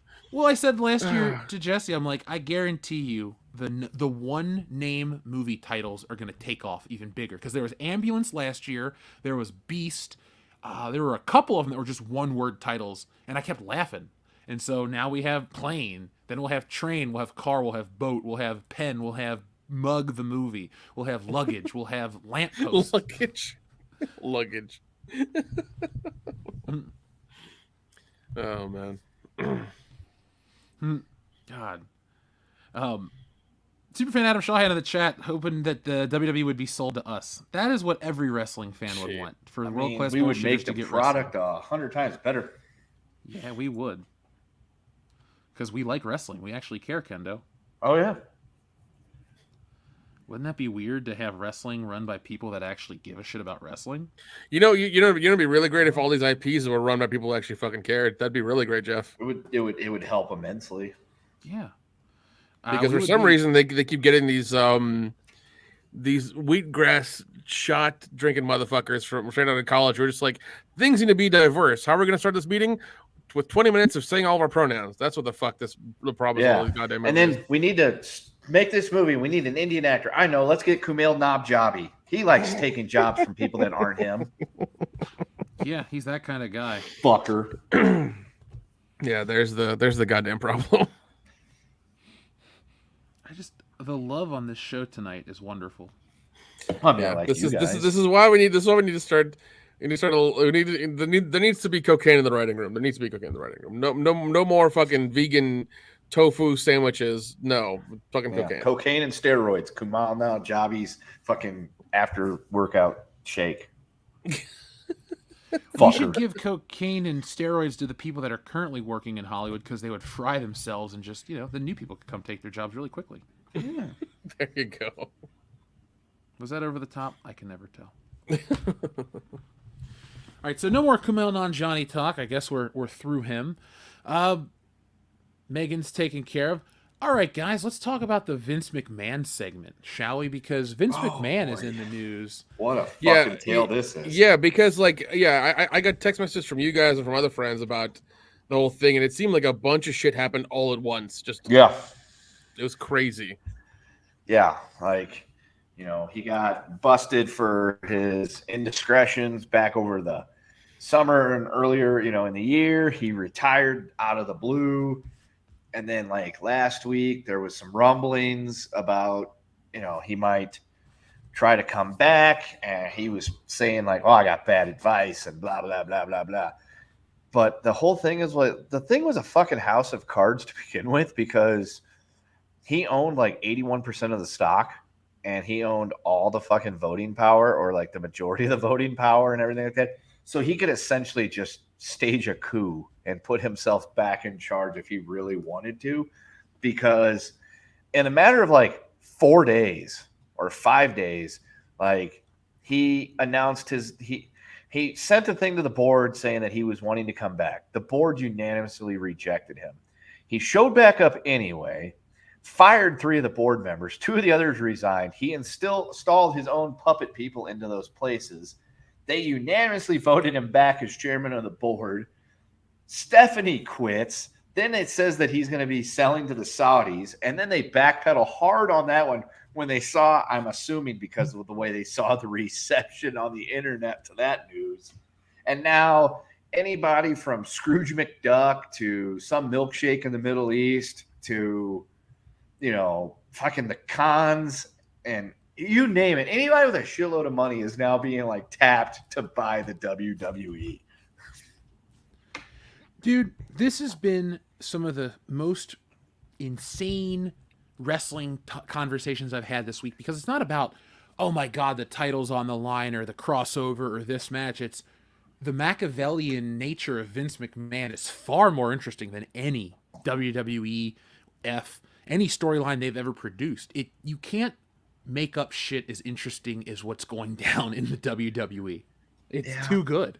Yeah, and when he went out over the summer, out of nowhere, on a Friday afternoon where news gets buried with the, it's time to retire, and you're just like, he went way too quietly. Vince McMahon does not go quietly. There's something that's going to come out of this. And the product was getting better. Vince, nobody heard from him. He was just, turns out he was just he went home and he had way too much fucking time on his hands, and he just sat there in his little war room moving the fucking pieces around on the board and on the map and plotting his comeback. And then somebody reminded him, Vince, you got a shitload of money, and you could just, vote yourself back on the board, and if you really wanted to, you could take the company private or sell it. And then they're like, well, because they've been saying for a while, WWE is being primed for a sale. It's being primed for a sale. They're going to sell the company. Who's going to buy it? It's going to be Disney. Who's going to buy it? Who's going to buy it? And then, the joke was always like, the Saudis will buy it. Well, fuck-a-doodle-doo. Vince comes back out of nowhere, forces himself back onto the board of directors and tells everybody he's in charge. And apparently, within like an hour, there's a done deal to the Saudis. And it's just like, the jokes wrote themselves at that point about Saudi mania and, all sorts of other great things. And then they started backpedaling pretty hard when the people started like, I think the Hulk Hogan, Saudi mania, I am a real Saudi, fight for the rights of only men meme. I think that one was like the crescendo, because like you saw tons of that shit all over the internet. I think they realized that there was a lot of bad press about that idea, an all-American company being sold overseas like that. And, yeah, now we see all the saga is great. Vince is definitely not going quietly. There's no way we thought he'd go quietly. He went quietly, and it's like, nah, something's going on here. And yeah, he's back, and you know, that company wasn't going to be sold without him pulling the trigger on it. And damned if he didn't just dynamite the entire bridge that he burnt earlier this year. Yeah, just like CM Punk. Mm-hmm. Yeah, except for CM Punk doesn't have that bankroll. He never will, thankfully. It would just be one big Hot Topic commercial. Now, Yikes. with the future of wrestling, we were in a place where we were all excited. That's the shocking, that's the sad part of all this. Triple H and Stephanie are doing their thing, and it's kind of good. Like NXT's interesting, WWE mainline is more interesting. Fans are optimistic for pay-per-views and interesting booking. WrestleMania's coming up, and then all of this happens, and it really does sour any positivity I had for wrestling. But let's talk about some of the prospective buyers. Let's talk about the cons, and let's talk about Disney. I think people put that out there because it's like they think Disney is this buy-all company that's going to just do everything for kids. And they were like that for a couple years, but they had a couple bad years. Last year was a terrible year for them. Bob Iger has even said they're not going to be buying up everything. What do you think Disney would even do with wrestling? I think it's a terrible idea. It is, because what would they do with it? Like, they can't just make a bunch of spin-off shows. They could, but it's not like the animated things or the movie making thing where they can just they buy Star Wars and just flog it for all the candy in the piñata, because you're talking about people that are physically exerting themselves and crashing into each other and things like that. So you can only do so much of that before you start crippling your staff. So it's could they do that? Would they go into the animated route and make a bunch of fucking WWE cartoons? Would there be a WWE section of Disneyland where you got a bunch of guys dressed like Stone Cold walking around posing for pictures? I mean, what are you going to do? Amazing. Yeah, it's you go through the histories of WrestleMania and you just hear the fucking Warriors music and you see Warrior running down going, oh, screaming in kids' faces and things like that. Would you want to go there? I wouldn't. And no.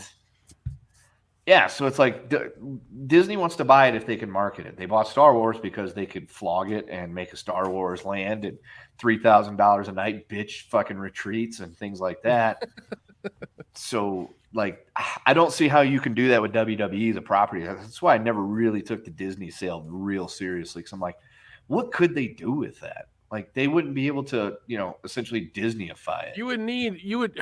I would say you almost need somebody, the guy who owns MMA or something like that. You need him to almost buy it. Oh, Dana White? Yeah, because that would make more sense. Yeah, he's also in the news lately for some not good things. Yeah. What'd he do?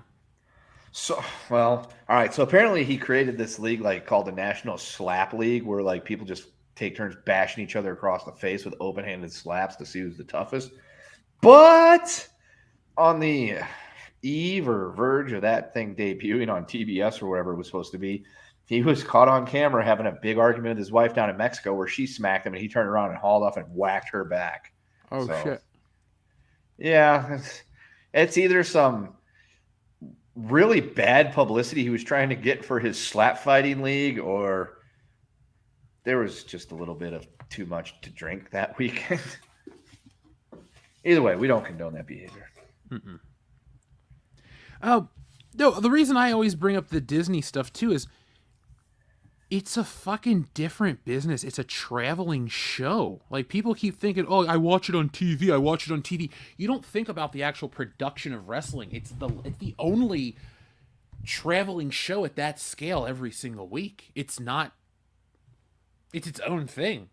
It's it has its own production crew. They buy their own shit. They do it a certain way. I can dump on Vince all day long for bad wrestling, but the guy did revolutionize pro wrestling. They changed the game. Yeah. And I don't think a third-party company coming in to buy it can keep it afloat the way it does. Your ticket prices will go even higher than they already are. And what's going to happen? Oh, we're going to get the library. No, you're not, because NBC owns the fucking content library. This is there. That's there. It's a weird situation. The WWE only works for the McMahons because it only works for the McMahons. That's the only thing I can see Disney doing is buying them in the library. That's the only thing I could see Disney wanting is the library, so they could make make it part of Hulu and charge a little bit more for Hulu. That would be the only upside to it, where they would consolidate all in that area. And if they would put everything in there and take away censorship, then that would be a little bit more of an incentive. But even then, that would be about it, in all honesty, because you just have it there forever, and whatever it would, it would be there for the time being. Value of WWE is the library, because the current product isn't that valuable. No, I'm not going to act like it is all of a sudden. I pay for Peacock just because wrestling's on there. I don't want half of that shit that they put out, and I don't want to watch new wrestling. I mean, like you said, Kendo, their new shit isn't really valuable. I watch stuff that's 20 plus years old. Like the other day, I watched the TLC ladder match from a random Raw. Great match, the one where RVD and Kane were in it. Like, I'm not watching Dolph Ziggler versus Bobby Roode from 2016. Even though I respect both of those guys, who cares? Like, it's weird how the WWE's back catalog, whoever buys wrestling, what you're actually paying for is two windows of time that are increasingly valuable, or actually decreasingly valuable. There's the 1980s rock and wrestling era that you can cash in on by selling Macho Man, Hulk Hogan, Jake the Snake Roberts, Ted DiBiase merchandise ad nauseum. Then there's a big jump, and then there's Attitude Era stuff that you can sell. And that's about it. Because no one's going to be paying through the nose, and he's one of my favorites. Randy Orton, love the dude. But people aren't paying tens of thousands of dollars for Randy Orton collectibles and this and that. And their kids are going to grow up, and they're not going to all of a sudden get nostalgic for Randy Orton like that. Because it would have been people like me. I'm in that age group. There's so little value in the WWE brand. There's just value in like 10 things. Anything with The Rock, Stone Cold, Undertaker, Mankind, those classic moments you can charge. But the other 75% is trash. So I hope Vince gets a lowball offer, something that doesn't even do well for him. I don't really want to see the WWE sold, and I don't want them to go on to be this whatever. I'm kind of over all their shit. Yeah, and I don't think there are any new fans either, unless they're like almost forced in by the old fans. Like if it's like a dad now is watching it with his son or his kids or whatever, that's they're gonna be fans of it for a bit. But even they might fall off, and they might only want to watch the stuff that they watch with their dad, and some old ones as well. So it's going to be very finite. They're losing fans all this time because of the lack in quality, the lack in storytelling, the lack in product. So like you said, I mean, they're going down the hill, and it's not looking good. And I mean, he's going to get a lowball offer, or is he going to have to give it? I don't know. His daughter left, so he can't give it to her. I mean, with Triple H is going to take it?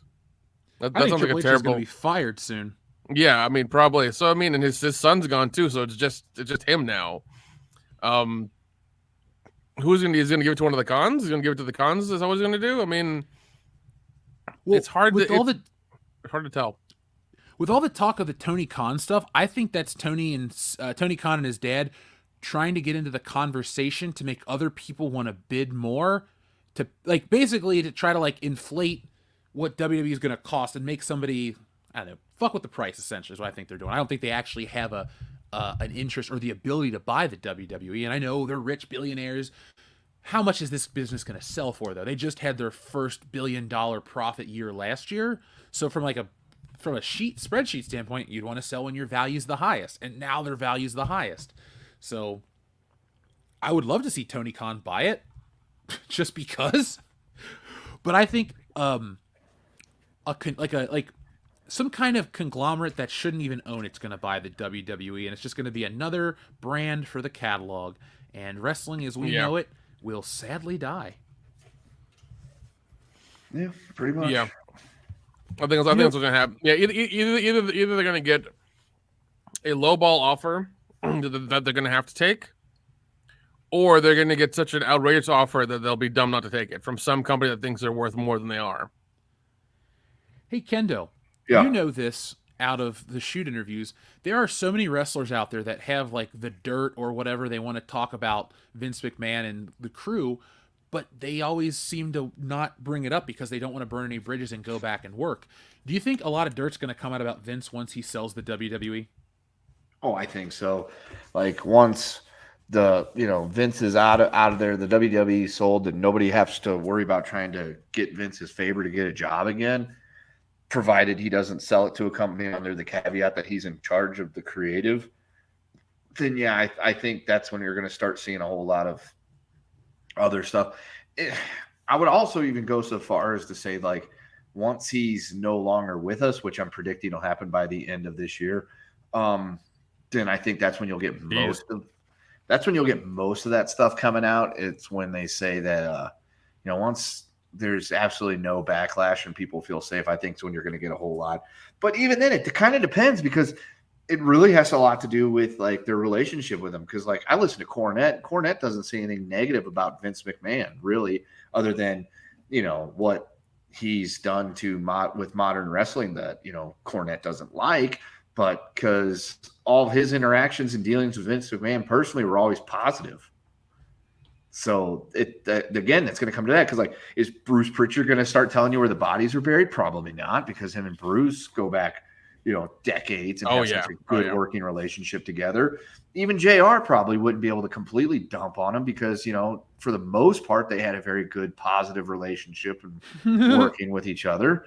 I mean, there was some negatives, like when they made JR look like a fucking geek on TV a lot and he got fired, but JR's already talked about that shit. So it's like, I think that you'll get it from some of the lower card talent and things like that have some issues. Maybe some of the female wrestlers that he fucked over, literally and figuratively, will come out and say stuff. But I think it's going to have a lot to do with whoever it is that's talking, and based on what their dealings were with Vince, because there's going to be some people that have a lot of good things to say about him, and then there's going to be people that aren't going to have as positive of experiences and won't say anything positive. It's going to be interesting. I love wrestling. We love wrestling. It's changing more so than we ever thought would happen when we started this show. And I want to know where it's going to go. We're going to be following it. Folks, join us for the Royal Rumble live stream, where we're going to be talking about this as well as the Royal Rumble and everything else WWE related during that show. And we're also going to, we will follow this. And if something crazy breaks, well, we'll be here to break it. We'll be here to talk about it. Is there anything else you guys want to say about wrestling right now?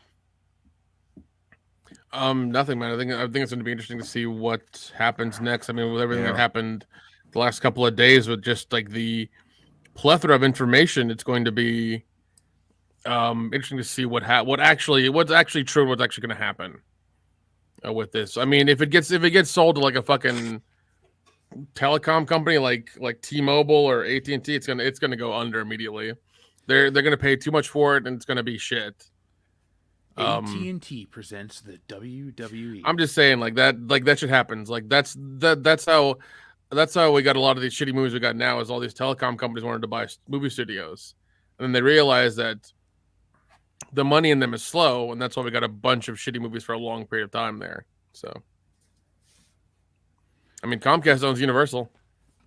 Do they? Oh, duh, I know that. Duh, I live right by the fucking building. Like, literally see the Comcast Universal building quite frequently. All right, guys. You guys talk amongst yourselves for a quick second. I'll be back, and then we'll continue on. Okay, so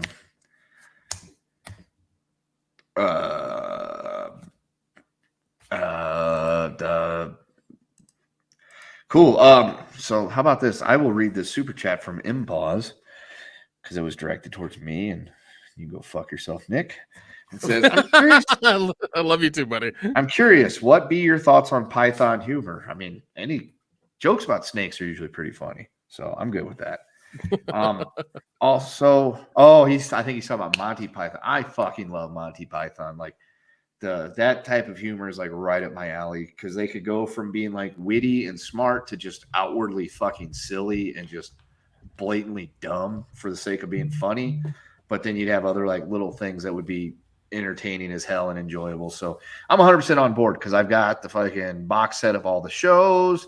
I've got all the movies on DVD in some form or another. So, I mean, I love me some Python humor.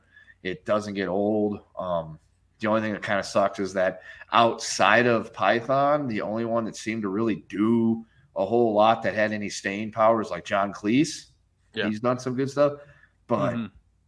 you know, some of the other guys, they've got some things here and there that are pretty entertaining, but like they totally work way better as a unit than they did separately. It's kind of like when the Beatles broke up. So, and it also says, or you know, Paul McCartney got replaced with a clone. there's that, and I'm not going to get into my John Lennon rants tonight. Fuck that guy. I'm not a fan Yeah. either. Yeah, I mean, imagine a world without possessions, says the millionaire that beats his wife. Anyway, so also it says he seeks the knowledge of me about my thoughts on Mr. Reagan and his time as president. Tell pause stories. Okay, Reagan's presidency, complicated. You would see the cool actor on TV, but now we're at the stage because I've actually started reading more about that shit in the recent times, just because you can't really do the more modern, like, political. I hate it when people try to like rank presidents and they bring up the last few, like Trump, Obama, Biden. Where would you rank them? You can't. How the fuck do you know? Their shit hasn't been in effect long enough to find out like whether it was like overall good or bad. Reagan's and into Bush, the first one, you're starting to be able to see a lot of the effects of that. So overall, like Reagan, okay, he had some good things, like, you know, reassuring people, making the American people feel better about the country, and especially coming out of the fucking debacle that was Jimmy Carter. The Cold War ended under Reagan. Did he win it? He gets credit for winning it. No, there was a lot that led to it, but he was there when the nail was driven into the Soviet coffin, and he didn't take their shit. So that's a positive.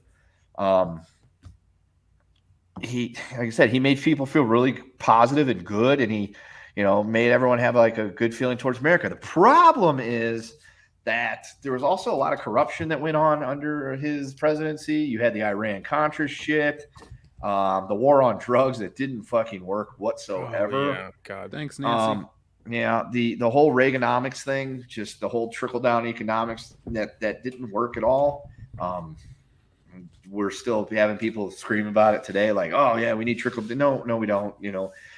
Slashing taxes for the top doesn't always work out for the bottom, and vice versa. We should probably just have a flat tax. That way everybody pays the same percentage, because you guys aren't going to believe this, but let me tell you something.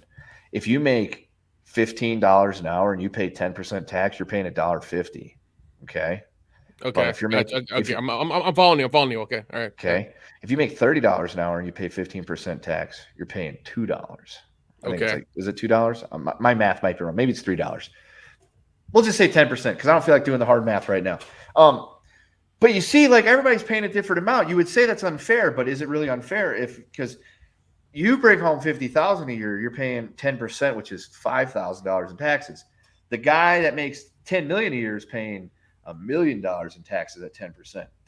That doesn't seem that. If you think that's unfair, you're an idiot, because they're all paying the same share.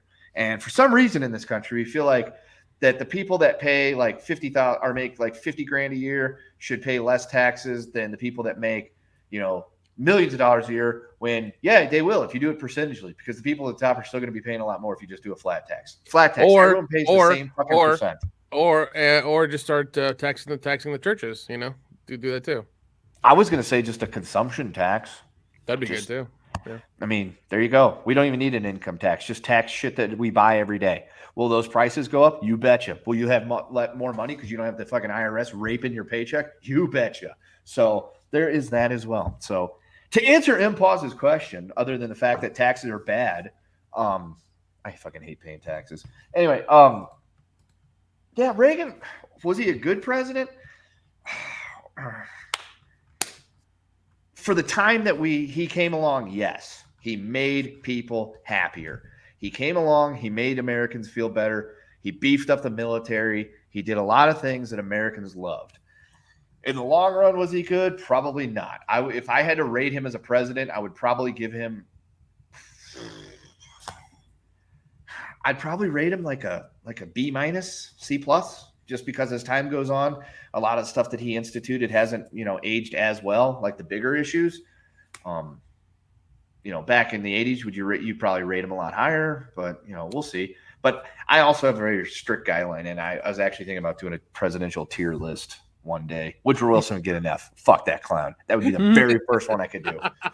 Besides Washington and Lincoln going in the fucking very top. Outside of that, Woody, I'm coming for you, motherfucker. He deserves it. Reagan was good at the speeches. Reagan's speeches were quite good. Like you said, he made America feel good. Like he came on TV and he talked to you and he made you feel a lot better about the country. Yeah. Especially for those people that just lived through 4 years of Carter. So yeah. Carter was a shit president, but he was way better afterwards. Oh, great human being. Dude, I'm never going to say anything negative about Jimmy Carter, the human. Will I say negative things about Jimmy Carter, the president? Yes. He was not suited for that fucking job. But I tell you what, President's Day is coming up next month. I will do a president tier ranking list, and I can even do a deep dive where I talk about each of these presidents and tell you some stories. It might be a multi-part episode that Jeff has to chop up, or you can sit there and just listen to me talk like an asshole for about 5 hours. Who knows? It's going on Patreon, Kendo. So so the world is your oyster. Yeah. Folks, we'll have the membership program before President's Day, and anything that goes on Patreon will go there if you want to keep all your content on one platform. But Kendo will do his President's Day spiel this year. He will rank and talk about presidents. Yes. Glade Riven, Calvin Coolidge wasn't the best president, but my God, he's fucking up there. He would be rated pretty high by me because dude, if you want my best president of all time, spoiler alert, William Henry Harrison, 9th president of the United States. He's the one that died after 30 days. You know why he's the best president? Because the country was in the same shape that it was when he found it, when he left it. No other president, with the exception of maybe Washington, could say that. But that guy fucked nothing up, okay?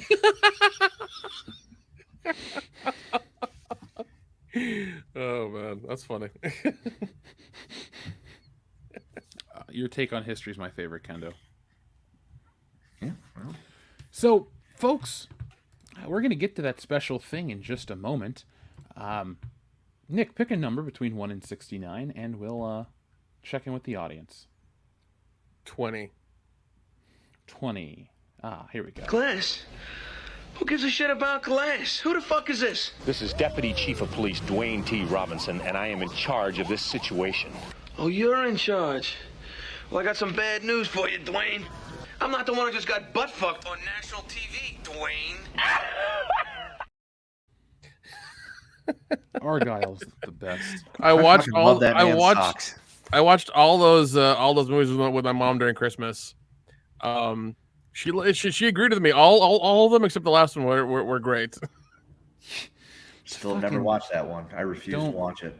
Don't just fucking don't. I watched it. I watched it once and I've forgotten about it. So I've got the Blu-ray box set, and that one has never come out of its sleeve to be watched. Make that a fucking coaster. Just make it a coaster. Yeah, it's that bad.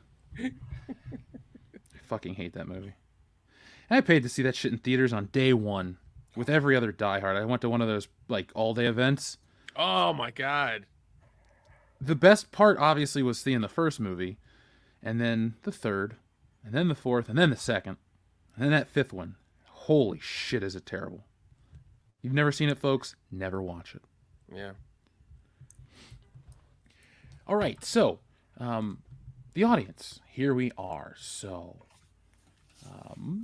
Darian 217, we read yours. Xavier to God, Troubles 08. Here we are. Up a little higher. Thank you, folks. We're back in WCBS tonight. TLJ Screwjob says, I said this to Robot Shlomo /Rob in the chat. By the way, folks, make sure you're giving Robot Shlomo some love. Go over and check out his channel. Rob's a great guy. Awesome voice. Fun dude. We're going to have him on soon in the future. Rob, shoot me some DMs, man. We should stream to talk about a lot of this stuff. Guy's, yeah, he's always fun to have on. Also, I will be on E-Type Queen's Place of Reviews channel tomorrow. We're watching one of the Friday the 13th movies. We're going to get drunk. Oh, you're going to be on there? About it. Yeah, man. So am I. I'll see you tomorrow. Oh, sweet. All right, cool. I forgot to announce it at the beginning of the show. Pete's been asking me for a couple of days. I'm like, I think I'm free. Yes. And then, like, is he not announcing which Friday the 13th we're watching? Because I'm not I know it is. I'll text you. Yeah. Or at I least a think, because I don't know if the poll's over with yet or not. I'm pretty sure it is. So it'll be tomorrow. It's in the for sure. private chat. Oh, okay. I'm gonna need All you to right, send me a copy if you don't mind. I'm going to let me once we're done with the podcast, I'll put it up and give you the link tonight. Thank you, dude. Because No I problem. don't own a copy of any Friday the 13th movie. Yeah, I have it on a hard drive, so we're good.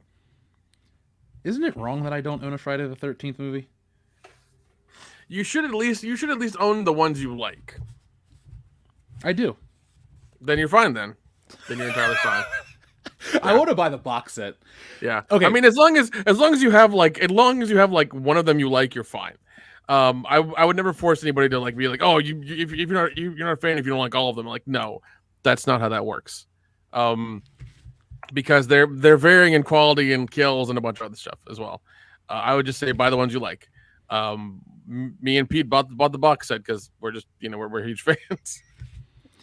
I want to get the movies in 4K, not to try to be like the one-upper, but because of the like fidelity of the kills and the gore, you can actually see what it's made of and how it really works. And so some people might not want to see it that clear, but I actually really respect it even more because it's like, I don't know, it's like being able to see all the work of Tom Savini and crew. Like when that first one dropped on 4K a couple months back, I was, a hair's width from ordering it just because.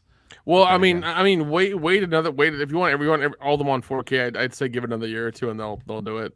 Once these two fuckers die from the court case, it'll be fine. Everything will be okay then. Oh, Victor Miller and Sean Cunningham? Yeah. That'll be sad when Sean Cunningham goes. It will be sad, but it's one of those things. Death on him. But they've been battling. They've been having a dick measuring contest for a long fucking time now over this property. It's one of those things. Like, I'm glad we got the box set. I'm really happy with that. But like, and I'm glad we haven't gotten any more. But like, it's hard for them to even like do the video game or do anything in that realm either because they can't. They can't even update the game. The game's stagnant. It's just sitting there. People are still able to buy it, but I think you can only play like on one box or something. Like it's crazy.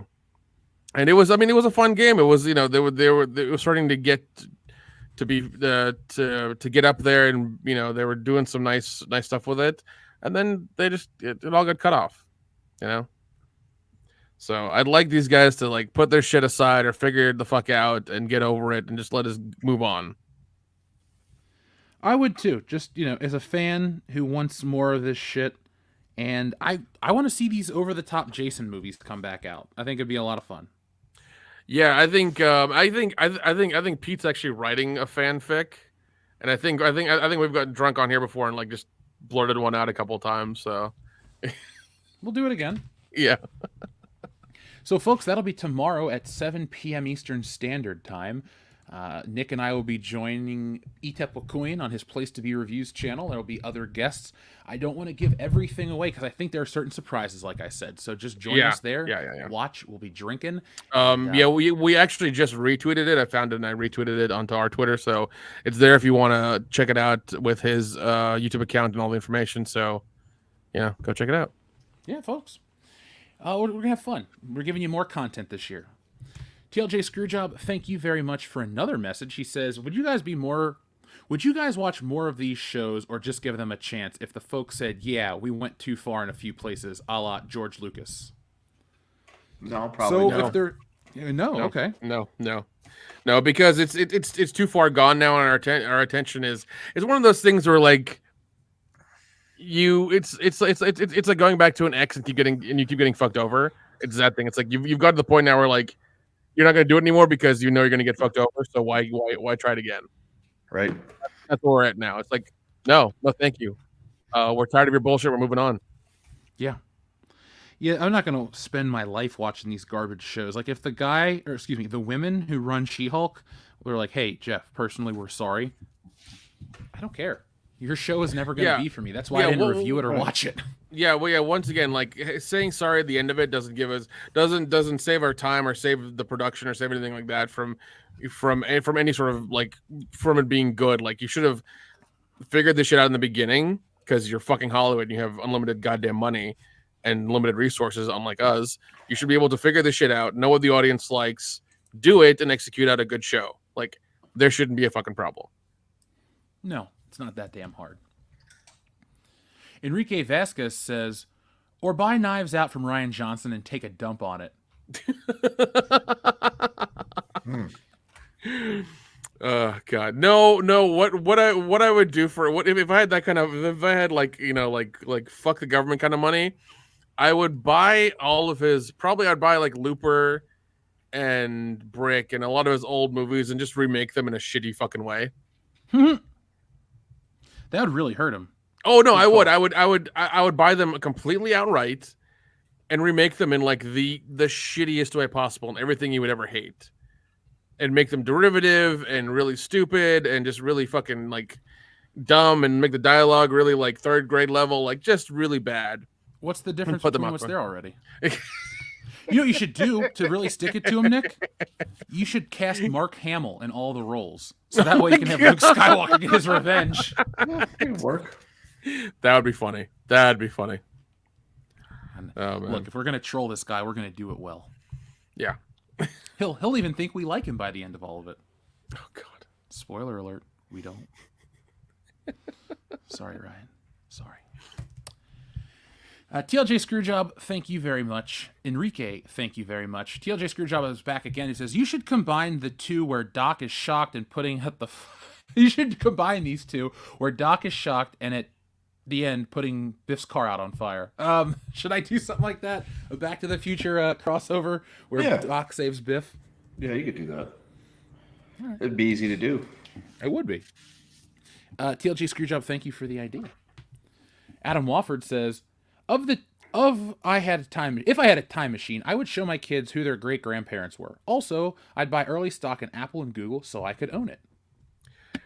Yeah, that would not be a bad idea. Dude, if I had a time machine, I wouldn't buy any stock or any of that shit. I would go to like probably the 50s or the 60s and then time hop between all the events I'd want to ever see until I got to present time. That's all I would do. I would enjoy those events, enjoy those concerts, enjoy those movies, enjoy those things for the first time, and then come back and never do it again. Ooh, I like it. Because I mean, like, the idea of the money thing, yeah, that's cool, that's whatever. But like, imagine us experiencing like the first Bond movie, like going to the first opening night of like Dr. No, or seeing Apollo 11 take off, or going to Woodstock, or seeing seeing an Elvis concert or something like that. That would be fucking amazing, and that would be a life experience that nobody could ever take from you. As opposed to like, once again, the stock idea, I get it. You want to solidify your future, get it. I understand that, but seeing that stuff for the first time and having the ability to, I think would be a greater thing than the money. I would go back in time and take pictures of Chunk's mom in the bathtub and sell them to you. What? That's my favorite delivery in that whole movie. He goes, "What?" He hits him and runs at the door. Oh my god. Yeah. No, see, and yeah, that's all I would do is like I would just travel around seeing like the first stuff and experiencing all the cool shit from that point on. That's all I would do. Yo, since it came up organically, how awesome was it that Ke Huy Quan won a fucking Golden Globe? Oh my god, fucking dude, short round did dude. It. When he was doing his speech and he was so like fucking nervous, I felt it, man. I was like, shit. And I looked at his IMDb. I looked at his IMDb and I was like, oh god, he really hasn't done anything. What the fuck? No. I felt so bad for him because I was like, because like I was like, at least he should have been like a guest spot in some fucking sitcoms or whatever, but nothing. That's rough, man. That is fucking rough. Even the kid that played Chunk, Jeff Cohen, he popped up on stuff like Family Ties. But see, yeah, and like, well, and he became a lawyer. He's an entertainment lawyer now, making big bucks. Yeah. But I mean, I'm sure he pops up whenever people like really ask him and he's got time to, whenever he can. But I don't know what that guy was doing either, as a job. So it's hard to tell. So, but I mean, I feel bad it took so long, but I'm glad he got the award, he got the recognition, and he got to say thank you to Spielberg so many years later. I was just so happy. Like, you saw us tweet it out right away. Holy shit, he did it. That was a genuine response. It wasn't, Yeah. you know, Yeah. trying to be funny. I went out and saw that movie because he was in Yeah, it. that's one I fucking missed, and I regret not seeing it in theaters. Like, I'm sure it's on VOD now, but I wanted to see it in theaters. I don't know. It just didn't happen. Just didn't happen.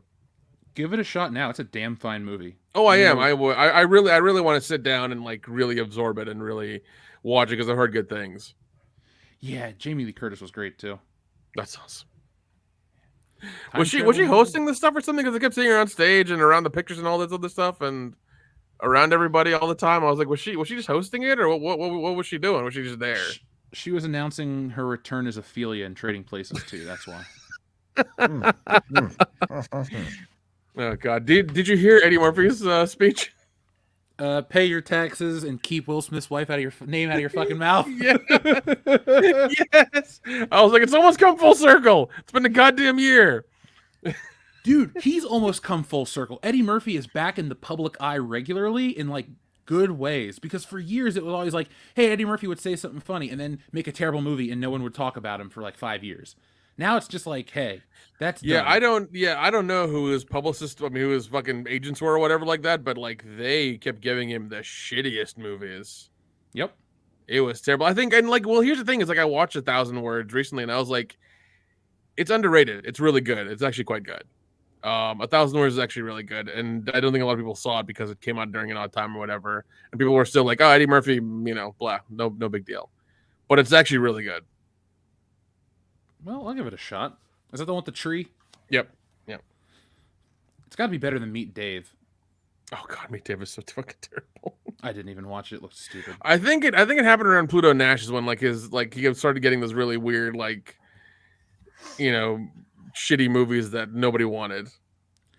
I wonder if he made some of these bad decisions after he made Bowfinger, because Bowfinger is like a really absurd out there movie, but it's really good, and I love it. That's Eddie Murphy's last great movie, in my opinion. Yeah. I watched Bowfinger again recently, and I was like, this is actually quite good. This is really, really good. Oh God, I saw that in theaters as a kid.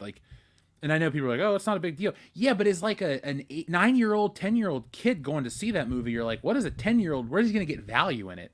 I thought it was great back in the day, even as a kid. Oh yeah. Oh God, I love that movie. So up next, Adam Wofford.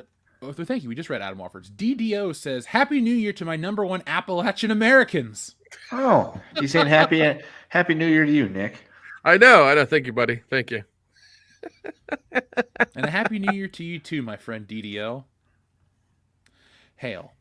Enrique Vasquez, what's up? He says, Evening, gents. Kendo, who in your wise opinion is the best president? If Zelda is made into a movie, would you guys prefer live action or animated? So clearly we have two questions. So Kendo, let's have yours first. Oh, the best president ever.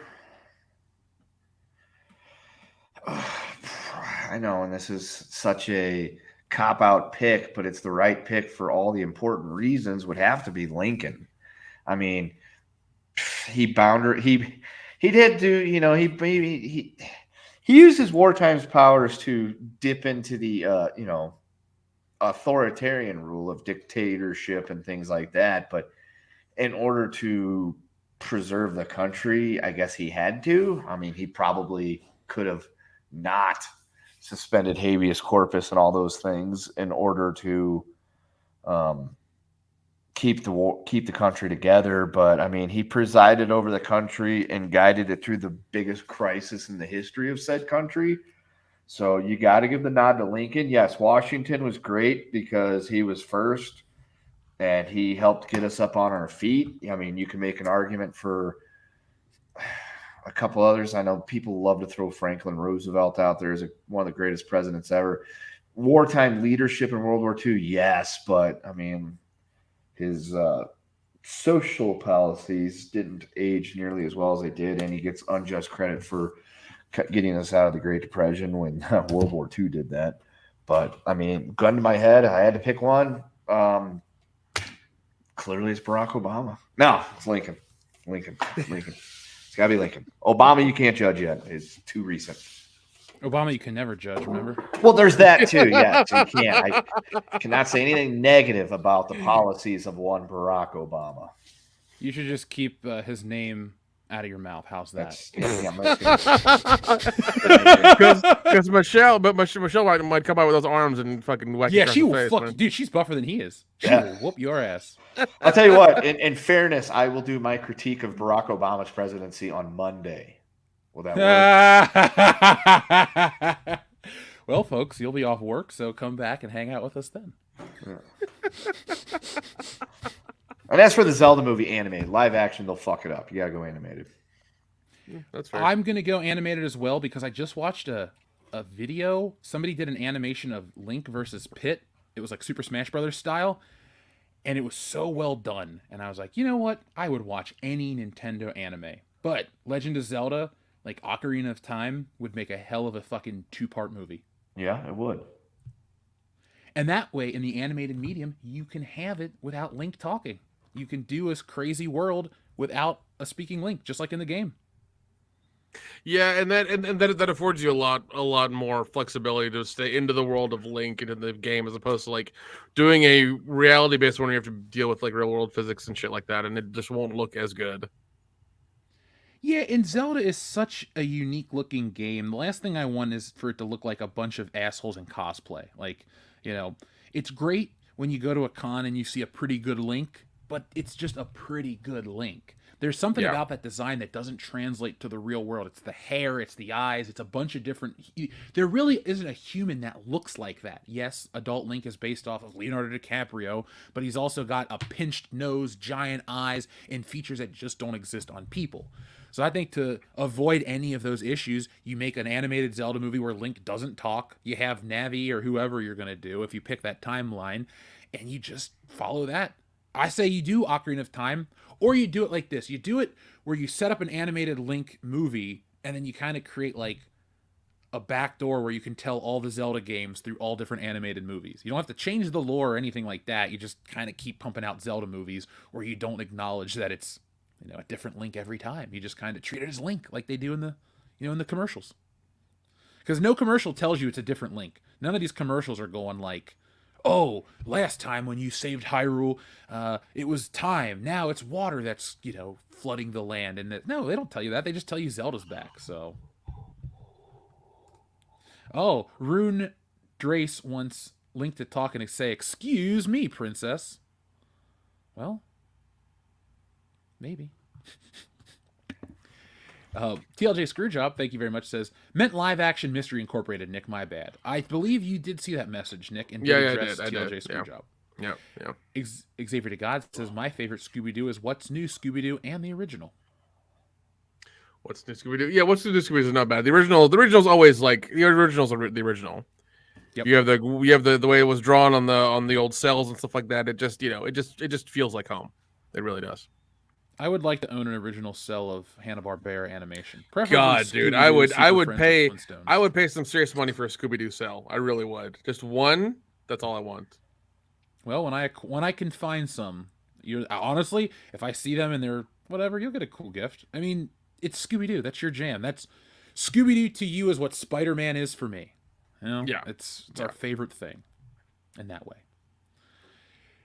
Thank you to TLJ Screwjob. He also says, I agree with him. Actors should be able to act in terms of Kumail Nanjiani and the non-white actors playing villains. It's an interesting situation, but well, you know how this channel feels about the actor.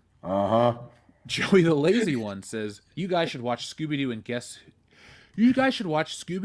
guess who that features the Flash. Funny episode. Also, I'll take a Terminator motorcycle and a random new button, please. Oh, God. Okay, that must have been one of the newer ones. I have not seen it, but God, I'm so glad that people love this Terminator button. I'm just glad that, you know, Ninja Lawyer Steve sent it in. Here you guys go.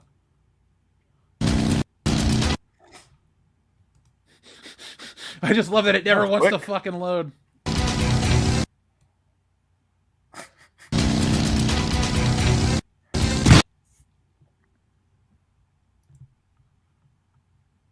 Wow.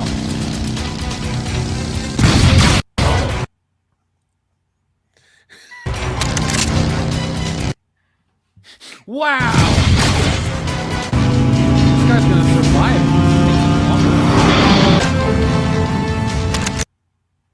It only freezes up when he's about to shoot. I think it's Susan.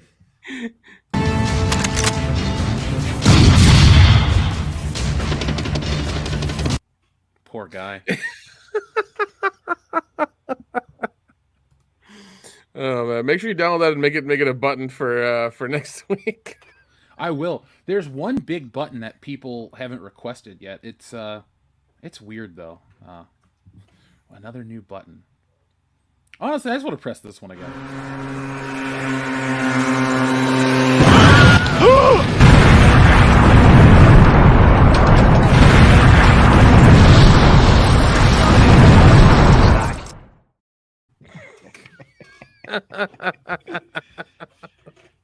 That's great. What's a line from Back to the Future that you love that most people don't comment on? Oh, that's easy. It's from Back to the Future Part 2 when Marty tells Doc when they're flying over Biff, let's land on him and cripple his car. And he goes, Marty, we're driving a DeLorean, or he's driving a 46 Ford. It would tear right through the DeLorean like we were tinfoil. Now, this is a teaser for those who are on Patreon. When I went and took pictures of the DeLorean, the screen-used one, they had a sign that had that exact quote and then talked about the physics of the 46 Ford versus the DeLorean. Awesome. Yeah, that's actually interesting because like I don't like even as a kid I don't know what that means. I just wonder even if I heard that now, it's like, what do you mean by that? Is a 46 Ford just that sturdier, or is it made by? Yes. It made? Okay. It's made of like steel construction and things like that, like heavy. There's a lot of metal to it. The DeLorean was made of like stainless steel and lightweight materials, and that yes, a 46 Ford would rip straight through a DeLorean like it was tinfoil. Yeah, Gotcha. More. Okay, that makes sense. Though. That makes sense. Well, I'm gonna get you a 46 Ford, Kendo. That's my gift to you this coming year. Along with a helicopter. A helicopter, a 46 Ford, and a lifetime supply of Ovaltine. Oh. God, I haven't heard of Ovaltine in fucking years. You have one of those Dakota rings too. I did watch the Christmas Story sequel the other day, the new one. Yeah. Did you guys watch Oh that? God, this year? the new part 2 they made? Yeah. So it is not a great movie at all. It wants to cash in a lot on the original. It's not that funny. It tries to be funny. It just doesn't necessarily work. But God damn it, there's an ending, there's a twist that makes it awesome. So I'm setting it up as like, yeah, it's kind of a hokey, cheesy movie. They get all the original actors back that they can. And like Flick and Schwartz can't act to save their fucking life. But they get Scott Farkus to come back. And he is a cop. And he's like the best part of the movie. But the neatest part of this whole story is, if you're really observant, you get the twist right away. And not right away, but you get the twist midway through the movie. But if you don't know the original Christmas Story, this whole movie kind of plays out a different way for you. So the whole thing is Ralphie had taken a calendar year to become a professional writer, and he sucks. He's trying to write this sci-fi novel. It's like 900 pages. It sounds like Dianetics level shit. But his dad dies, and he gets tasked with writing his obituary. And he can't write his obituary. He keeps trying and trying and trying. And so one night he sits down at his desk and he writes this story. And it lets you see the text. And you go, if you don't know like I said, if you don't know the Christmas Story, you won't get the text. But if you pay close attention, it's literally verbatim the dialogue from the first movie. What you're watching is Ralphie coming to terms with his dad's death, and he writes the original Christmas Story. So at the very end of the movie, the story gets published in the newspaper, and you start to read it, and I'm like, this is how the Christmas Story ends. And so it has Ralphie read it, and then it cuts into the original dialogue from the first movie and kind of ends. It's a big loop. So if you like that kind of stuff like I did, it was great. But overall, it's still cheesy and hokey, and the acting's pretty bad. Like, Peter Billingsley is great. He looks just the same, but he's like over the top and sounds kind of weird. Gotcha. Yeah. Hoofer6 says, Kendo crushed me. I thought he was yoked as fuck. That's your fault for even thinking I could be. I mean, definitely not nearly as good a shape as I was 10, 15, or 20 years ago. And also, why are you imagining Kendo yoked as fuck? That's kind of weird. Yeah, I mean, he read Stealing Solo. He saw the pictures. Oh yes. Fair Wait enough, till they fair see Wokebusters. The pecs will give Rob Liefeld drawings a run for their money. Well, Jeff, a little peek behind the screens for the listeners out there. In order to get it to where I looked like that so that you could draw me so I can model it for the book, I worked out like twice a day. I ate a lot of chicken breast and brown rice and steamed broccoli and, eggs and stuff like that. Just a very super healthy diet like that. You fucking liar. You injected HGH into your ass. No. If Kumball Knob Jobby can say that, I can too. You injected in both your ass cheeks, goddammit, twice a day. No, I'm all natural. Where's Pamela Anderson? She might be now. I think now she's working at a Hooters on South Beach. I wouldn't doubt it.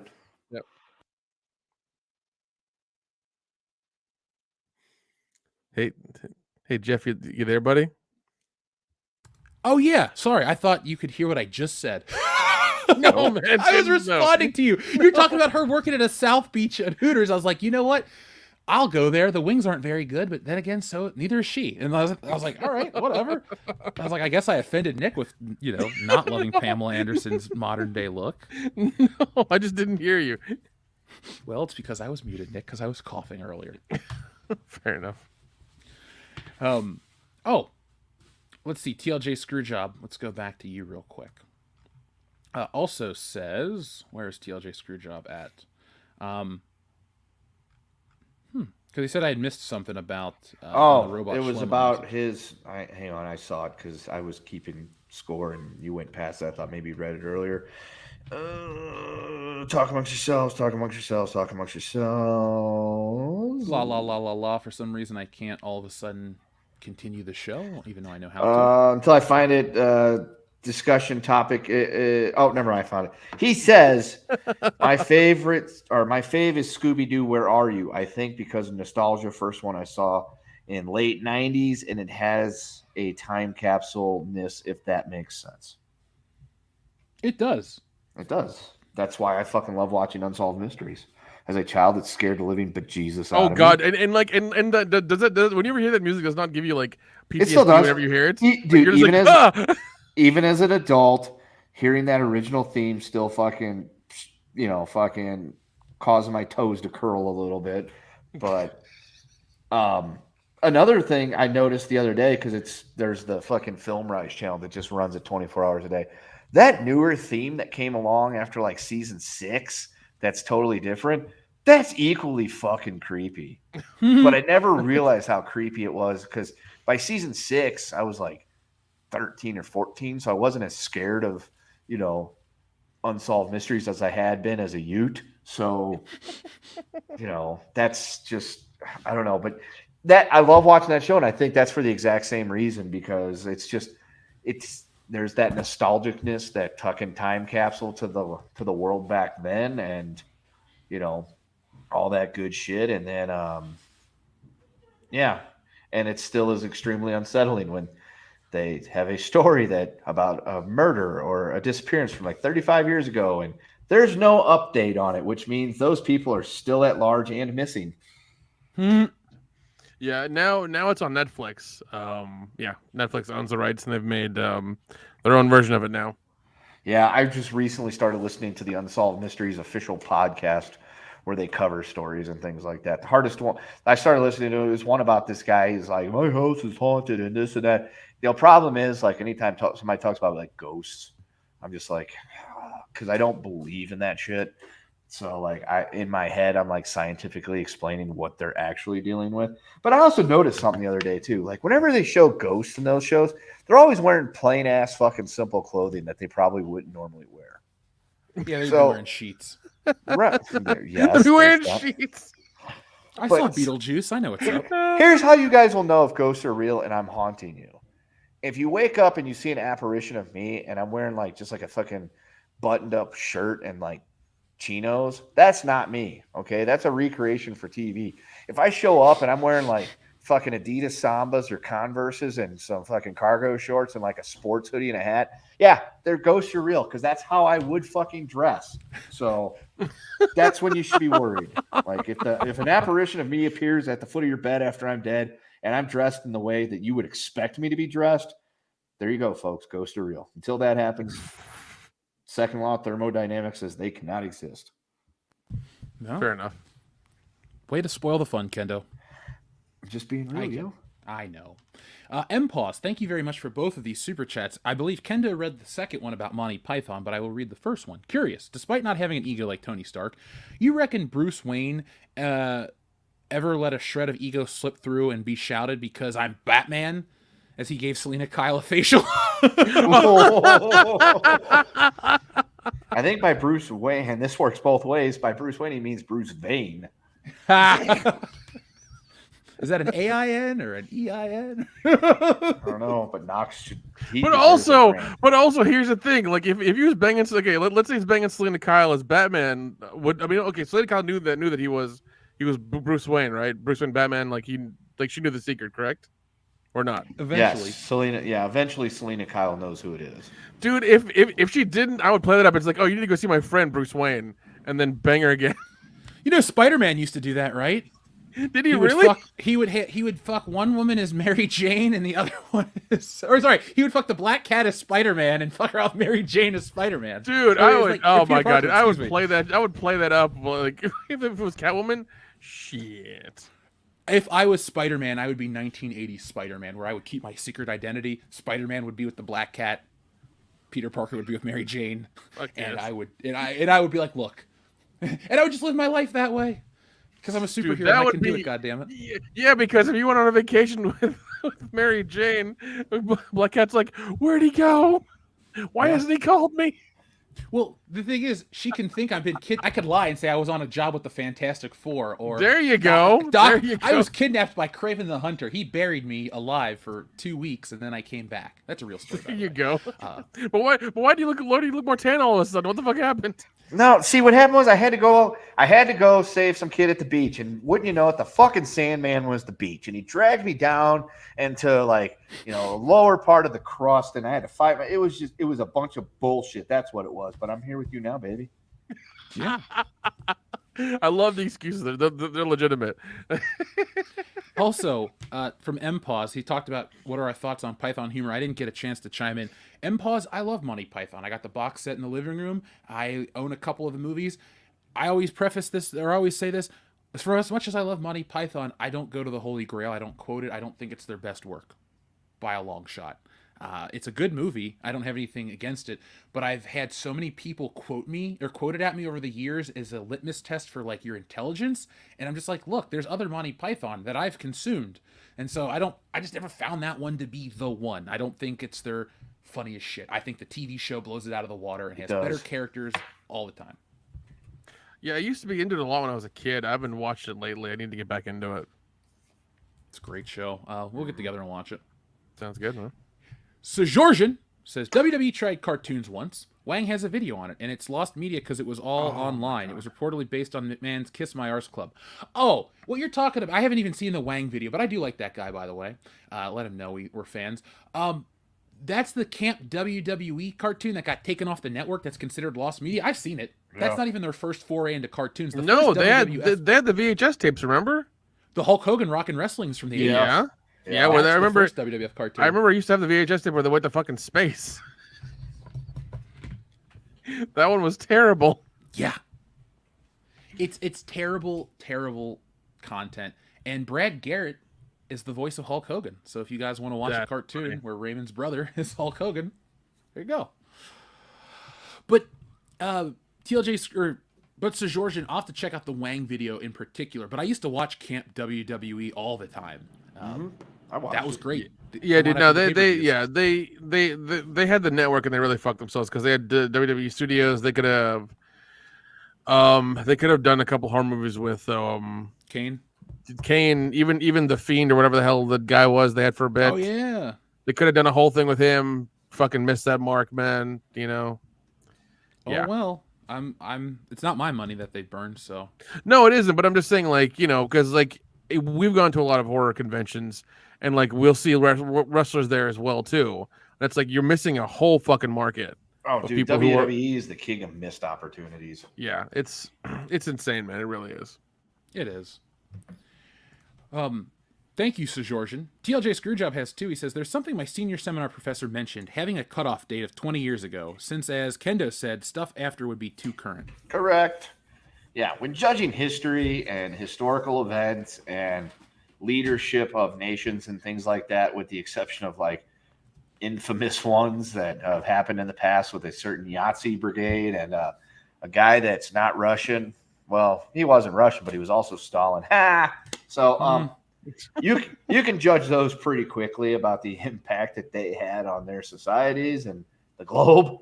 But in terms of like, the effects of like the presidencies of our country or the prime ministerships of Britain and things like that, you got to get like, we're just now starting to see the effects of like the Bush presidency, like the early years and things like that. Like, I mean, Clinton is even still kind of recent to be able to see the complete fallout from everything he did.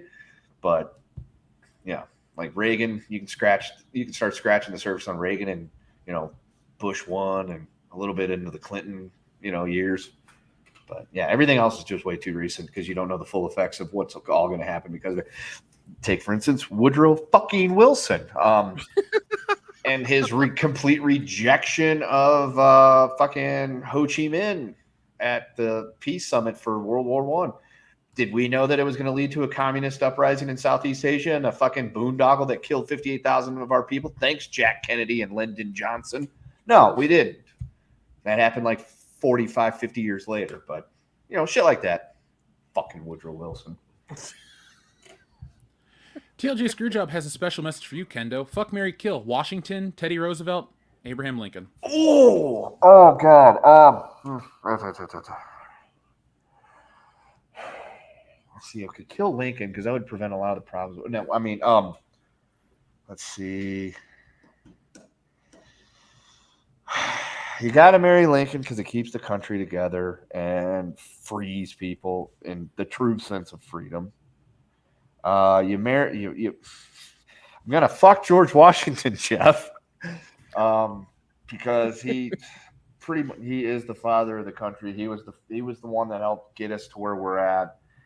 And unfortunately, you got to kill Teddy Roosevelt because even though that guy had some moxie and some fucking balls on him and was the type of dude you'd want to fucking hang out with, go camping with Teddy Roosevelt and you're not going to go fucking hungry. But yeah, it's just one of those situations that he is the odd man out on this totem pole. And that's all it really works out to be because, he did a lot of fucking great things. There was some shit he did that wasn't so great, but yeah, it's just you're putting him up against Washington and Lincoln. There's no way he doesn't, make it to second. There's no way he makes it to second or first on that list. Sorry. Watchman of Yah has a message. Thank you, Watchman of Yah. He says, how much money do you think Disney is going to lose when the Mario World opens in Universal? Not that much. I mean, we just read an article where they're lowering ticket prices as opposed to raising them, I think. Well, as somebody who's been following this Nintendo World stuff very closely, it's going to be hot. It's going to draw a lot of people to Universal. I mean, look at the one in Japan. People are going there from all around the world. So it's going to be... I think Disney's going to realize that they've had the monopoly on theme parks based on their own IPs, but now an IP that is bigger than all of theirs has its own theme park presence, and it's going to continue to grow. Nintendo is like that last mega thing Nintendo was like this mega thing that was all created in our life. We all inherited Mickey Mouse. We all inherited Donald and all these dumbass characters and all these later editions. But like Nintendo, Kendo, you were born right as Mario. Yes, I was born, Jeff. Yes, you were born. We were all born. But Kendo, you were born right as Mario was a newer thing. We remember when Mario, the first movie, came out. We remember when the Mario cartoon debuted and all this stuff, good or bad. But like, Disney's been hanging on to that nostalgia and cashing on that goodwill for such a long time. Now another player's got a big, valuable thing. Harry Potter World blows a lot of shit out of the water from Disney, and now Nintendo. It's going to be a 1-2 punch. If Universal keeps their shit together, they can create a theme park full of borrowed properties or acquired properties that blow Disney's out of the water because they keep them true to the experience. Like Star Wars. You'd think going to Disney World to see Star Wars would be empowering or impactful. It's $7,000 to stay in a hotel for 48 hours, and it's a park that most people don't even like. So yeah, and Disney's I gonna think be interesting for a while. I think Disney. The only new thing that Disney's gotten was like the Tron ride. I think it's coming in April or whatever. It's coming on both sides. But yeah, having Nintendo there, yeah, that's going to be a whole different thing. And also, I don't know, is Disney against serving alcohol in their park? Only in Star Wars Land do they sell alcohol. Okay, so then the majority of the park is on alcohol. Having the alcoholic butterbeer in Universal when we went was fucking awesome. That was a great experience. Oh yeah. Yes, you had to pour the shot in there, but you could still fucking do it. That's the point, you know. And I think having the more of the adult entertainment and doing Nintendo, especially when the millennials and Gen Z are older and have money to do it, you're hitting the right mark. You're gonna make money doing that. Disney still shitting away with broken properties that they've literally fucked into the ground is no longer the way to go. You know, and with a lot of controversy they've had over the last I don't know, almost 10 years now. I think people are moving away from them, and people don't want their kids watching their stuff either. So they're going to lose a whole legacy and probably a whole generation of people as well. You know, that want to go to their parks. So, and Nintendo, like Mario has been around for 30 fucking years. All that stuff's been around for a while. And you can play those games on Switch. You can play the first one on Switch, all of them on Switch, on current consoles, and everybody can enjoy it.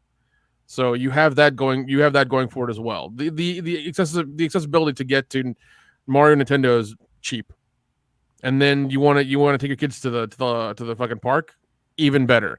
It's gonna happen. I think like you said, Jeff, they've tapped into a market that Disney hasn't thought of, and they're gonna make some money. Oh yeah, I'll be there. I'm ready to go to Nintendo World. Oh no, dude, no, 100%. Yeah, no, man, looks fun as shit. Hell yeah. I'll send pictures. I'll do a live stream. Folks, if you want me to do a live stream from Nintendo World, press 1 in the chat. If I see a tank tread of ones, we'll do it. Sean Carter, I guess, yeah, I guess that's what they do at Disney. Wait, Jay-Z's here? Oh, shit, I guess so. We made it! Jay-Z listens! Woo! There we go, Adam Wofford. Superfan Adam Shellhead. Adam Wofford says, so Nick, I have my 11-year-old daughter to write all of the scripts and films and film them on 8mm day and night shots with high school students as actors. Wait, okay, so read that one more time, please. So Nick, have my 11-year-old daughter to write all of the scripts and film them all on 8mm and day for night shots with high school students as actors. That sounds like a complicated process. Oh yeah, sounds like a terrible movie that I want to watch. I mean, you're using an old format. You're not using 16 you're not using Super 16 as opposed to 8mm. So the quality is going to be weird. You're having high school students write stuff, which they're high school students. Everything's going to be angsty. You're having them act as well, which once again they're angsty. It's an experiment. You know, I personally, I'd be interested to see what comes out of it. Honestly, I'd be interested to see what the end result is. It sounds interesting, even though it sounds like a terrible experiment. I still want to check it out. Let's see, where are we at? I think we only have a few more left. One more. Xavier to God says, "Fuck, marry, kill: Superman, Batman, Spider-Man." Well, that's easy. Marry Spider-Man. Fuck Batman, kill Superman.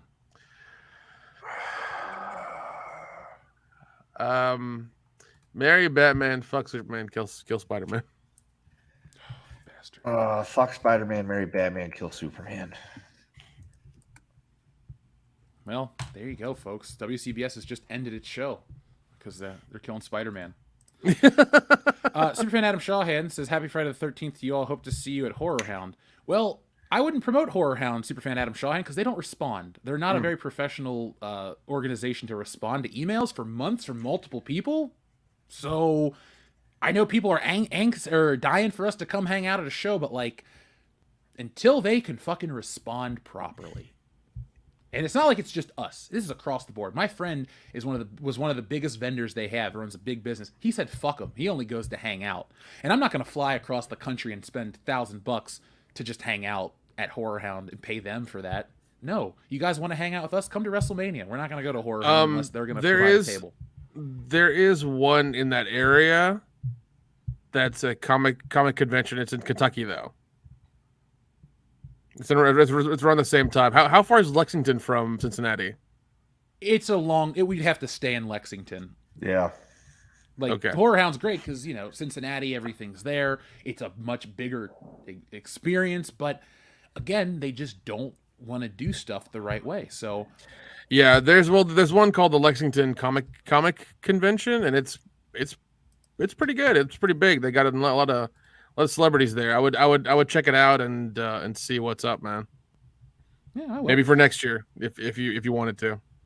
Yeah, I want to do tons of cons. The thing is, Horror Hound fucked up with the September show because I had all kinds of cool stuff planned to do as well. So, oh well, we'll let you guys know. It's not like we're done doing conventions. It's January the 12th. We've had 12 days in the year. If people are like, oh my god, they're done. Yeah, we're. If you think we're the type of people to give up 12 days into a fucking year, I have some bridges to sell you. Yeah. Beautiful waterfront property on the moon. Come on. Adam Wofford, thank you very much. He says, for all Ryan Johnson's movies, if you buy and own his movies, I think it'll be funny to see how bad they would be. Probably worse than The Room. Actually, you know what? That's a really good idea. I would, if I were to buy them right now and own them outright, I would give Ryan Johnson's favorite ones and mean the world to him, to Tommy Wiseau to remake. Oh yeah, because that would fuck him over to no extent. And here's what I would do: I would make sure all the old ones can never be accessed again or never be put out again or whatever. So they would just like whatever those DVDs and Blu-rays and tapes are that are out in the world, the only ones allowed. They would never get TV rights or any other rights. They would just be. I would just hold them forever. So whatever Tommy Wiseau made would be the definitive copies, and that's it. That's the world I want to live in. Yeah, that's what I would do to severely fuck with Ryan Johnson. Oh yeah, I can dig it. Xavier to God, thank you very much. He says, would you guys rather be Batman or Iron Man? Oh. Personally, Iron Man. Yeah, I think I'd go with Iron Man too. I'll go with Iron Man 3. No, I'll pick Iron Man because the older I get to a point with Batman where I go, you do this to avenge your fallen parents. You've kind of done enough, and now you're just a crazy old bastard who just can't let it go. Like, the older I get, if I analyze Batman too much, I lose interest. Like, it's just, Batman's awesome for me when I'm a little kid.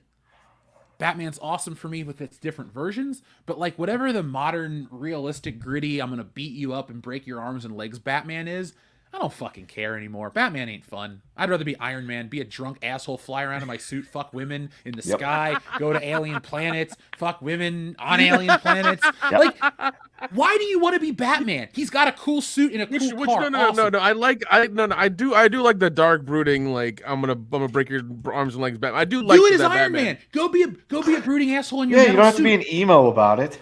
Yeah, don't. And like, True, but true. Batman trained around the world. That's cool. Batman trained around the world. Tony didn't need any training. He just needs some fucking plasma blasters out of his fucking palms. Exactly. I would rather be nanotech. You like it?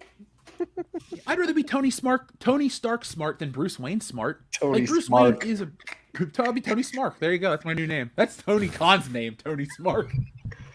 Get that fucking t-shirt printed up. Oh god. No, but really, I mean, I know I sound like a douche about Batman all of a sudden, but man, I couldn't. Give me one reason why it's better to be Batman than Iron Man. I think well, and also like the opening for Iron Man 2, I think is like a really good fucking opening because you see him like in like the military plane. I think it's a C-17 or C-71 or whatever it is, and he's just like in the cockpit, and you see him running out, and he's jumping over Star Trek or whatever the fucking festival is, and he's getting blasted by fucking fireworks. He does his fucking Iron Man landing, gets up, the suit comes off, and then he's wearing an actual fucking tuxedo. It was baller as shit. That is baller as fucking shit. Okay, that's what I want in life. I want to look like I'm a goddamn meteor out of the sky, land doing the stance, walk out, suit. That's what I want in life. It's like he's like James Bond. If James Bond like took the Q lab, didn't need MI6. Yeah, he's like, fuck it, I'm done. If James Bond just stole M and all the money they made, and just made his own became the agency. British government, is what you're saying. Yeah. Yeah. I love this kind of stuff. Maybe on the High Council, I'll debate this with Andrew. We'll go back and forth. Thank you, Xavier to God. Sean Carter, maybe Jay-Z, says, everyone says Disney will never go away. People said that about Sears, JCPenney, and others not so long ago. That's true, but also, like, I mean, there are still, I don't know. It's going to take a while for them to go away, or at least be bought up by somebody else, because I think that's how entertainment happens. Like, they have to get to such a low point where they get bought up by somebody else. Yeah. And they're not there yet. and streaming this year is going to be very, very fun to watch, let me tell you, because a lot of these companies are going to really have to fight to survive. And I think, like Dion said, one of them is going to go down for sure. And I'm with him with that one. I think one of them's going to go down. I think Netflix is going to go down quite a bit because they're trying to nickel and dime everybody right now, and they're trying to put up more stuff, and they spend more money last year than they ever have in their entire financial history. So we'll see what happens. Yeah, we will, folks. We'll be documenting the decline of 2023 throughout 2023. So join us each and every week. Troy Neenan, thank you very much. All the way from Australia says, I thought the collapse of civilization would involve more Mohawks and better cars. That's only in Australia, buddy. Sorry. Yeah, it doesn't happen in this continent. Your apocalypse is better than ours. Enjoy your Fury Road and your we get horsebacks and we get horse-drawn horses and fucking sheriffs on horseback with just guns and shit. That's all we get. Yeah, no, we get people driving Chevys. People driving Chevys. A couple 46 Fords are out there too. Ooh. There you go. Xavier to God, thank you very much. He says, Jeff, what are your thoughts on the Man Spider story? Well, are you asking comic or cartoon? I don't like the cartoon one because as a kid, I would always catch like the middle part where he's the spider and never catch the beginning or resolution. So I hated it as a child because it was like he's a spider for fucking ever. In reality, it's like 2 episodes. I just kept seeing the reruns. In the comic book, I'm a little more into it. I mean, it's issue number 100 when he gets the extra arms, and then he becomes the Man Spider a little later, maybe 102.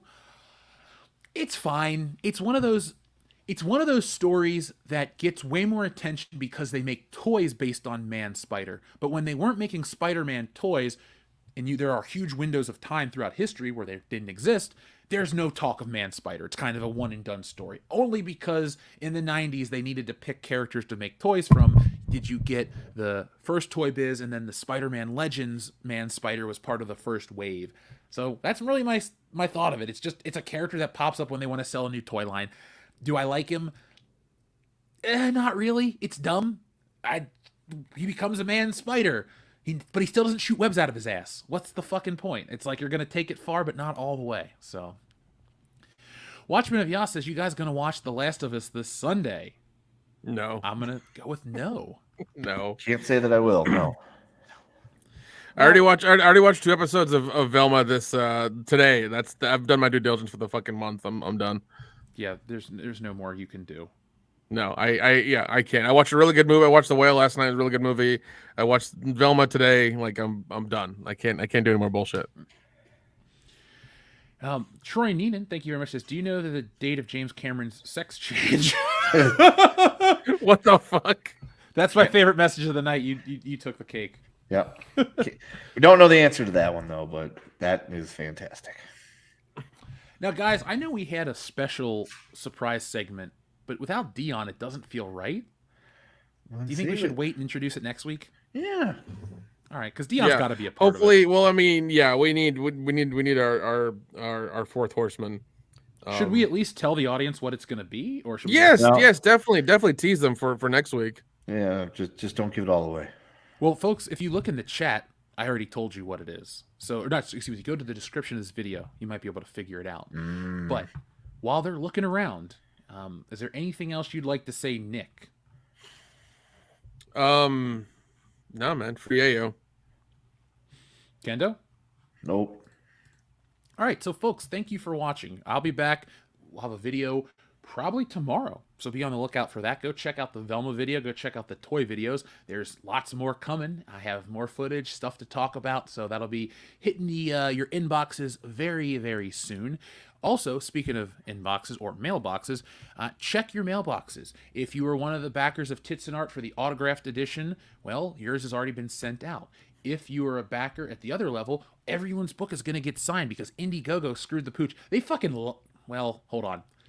There are things I shouldn't say on stream and things I can say on stream, so we're going to leave the Indiegogo stuff alone. But your books have been sent, and everyone else's books are getting signed, and then I'm going to send them to you myself.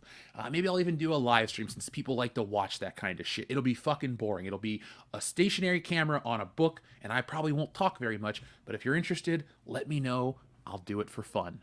But until then, folks, be smart, be safe, be cool, but always be excellent to each other. .com.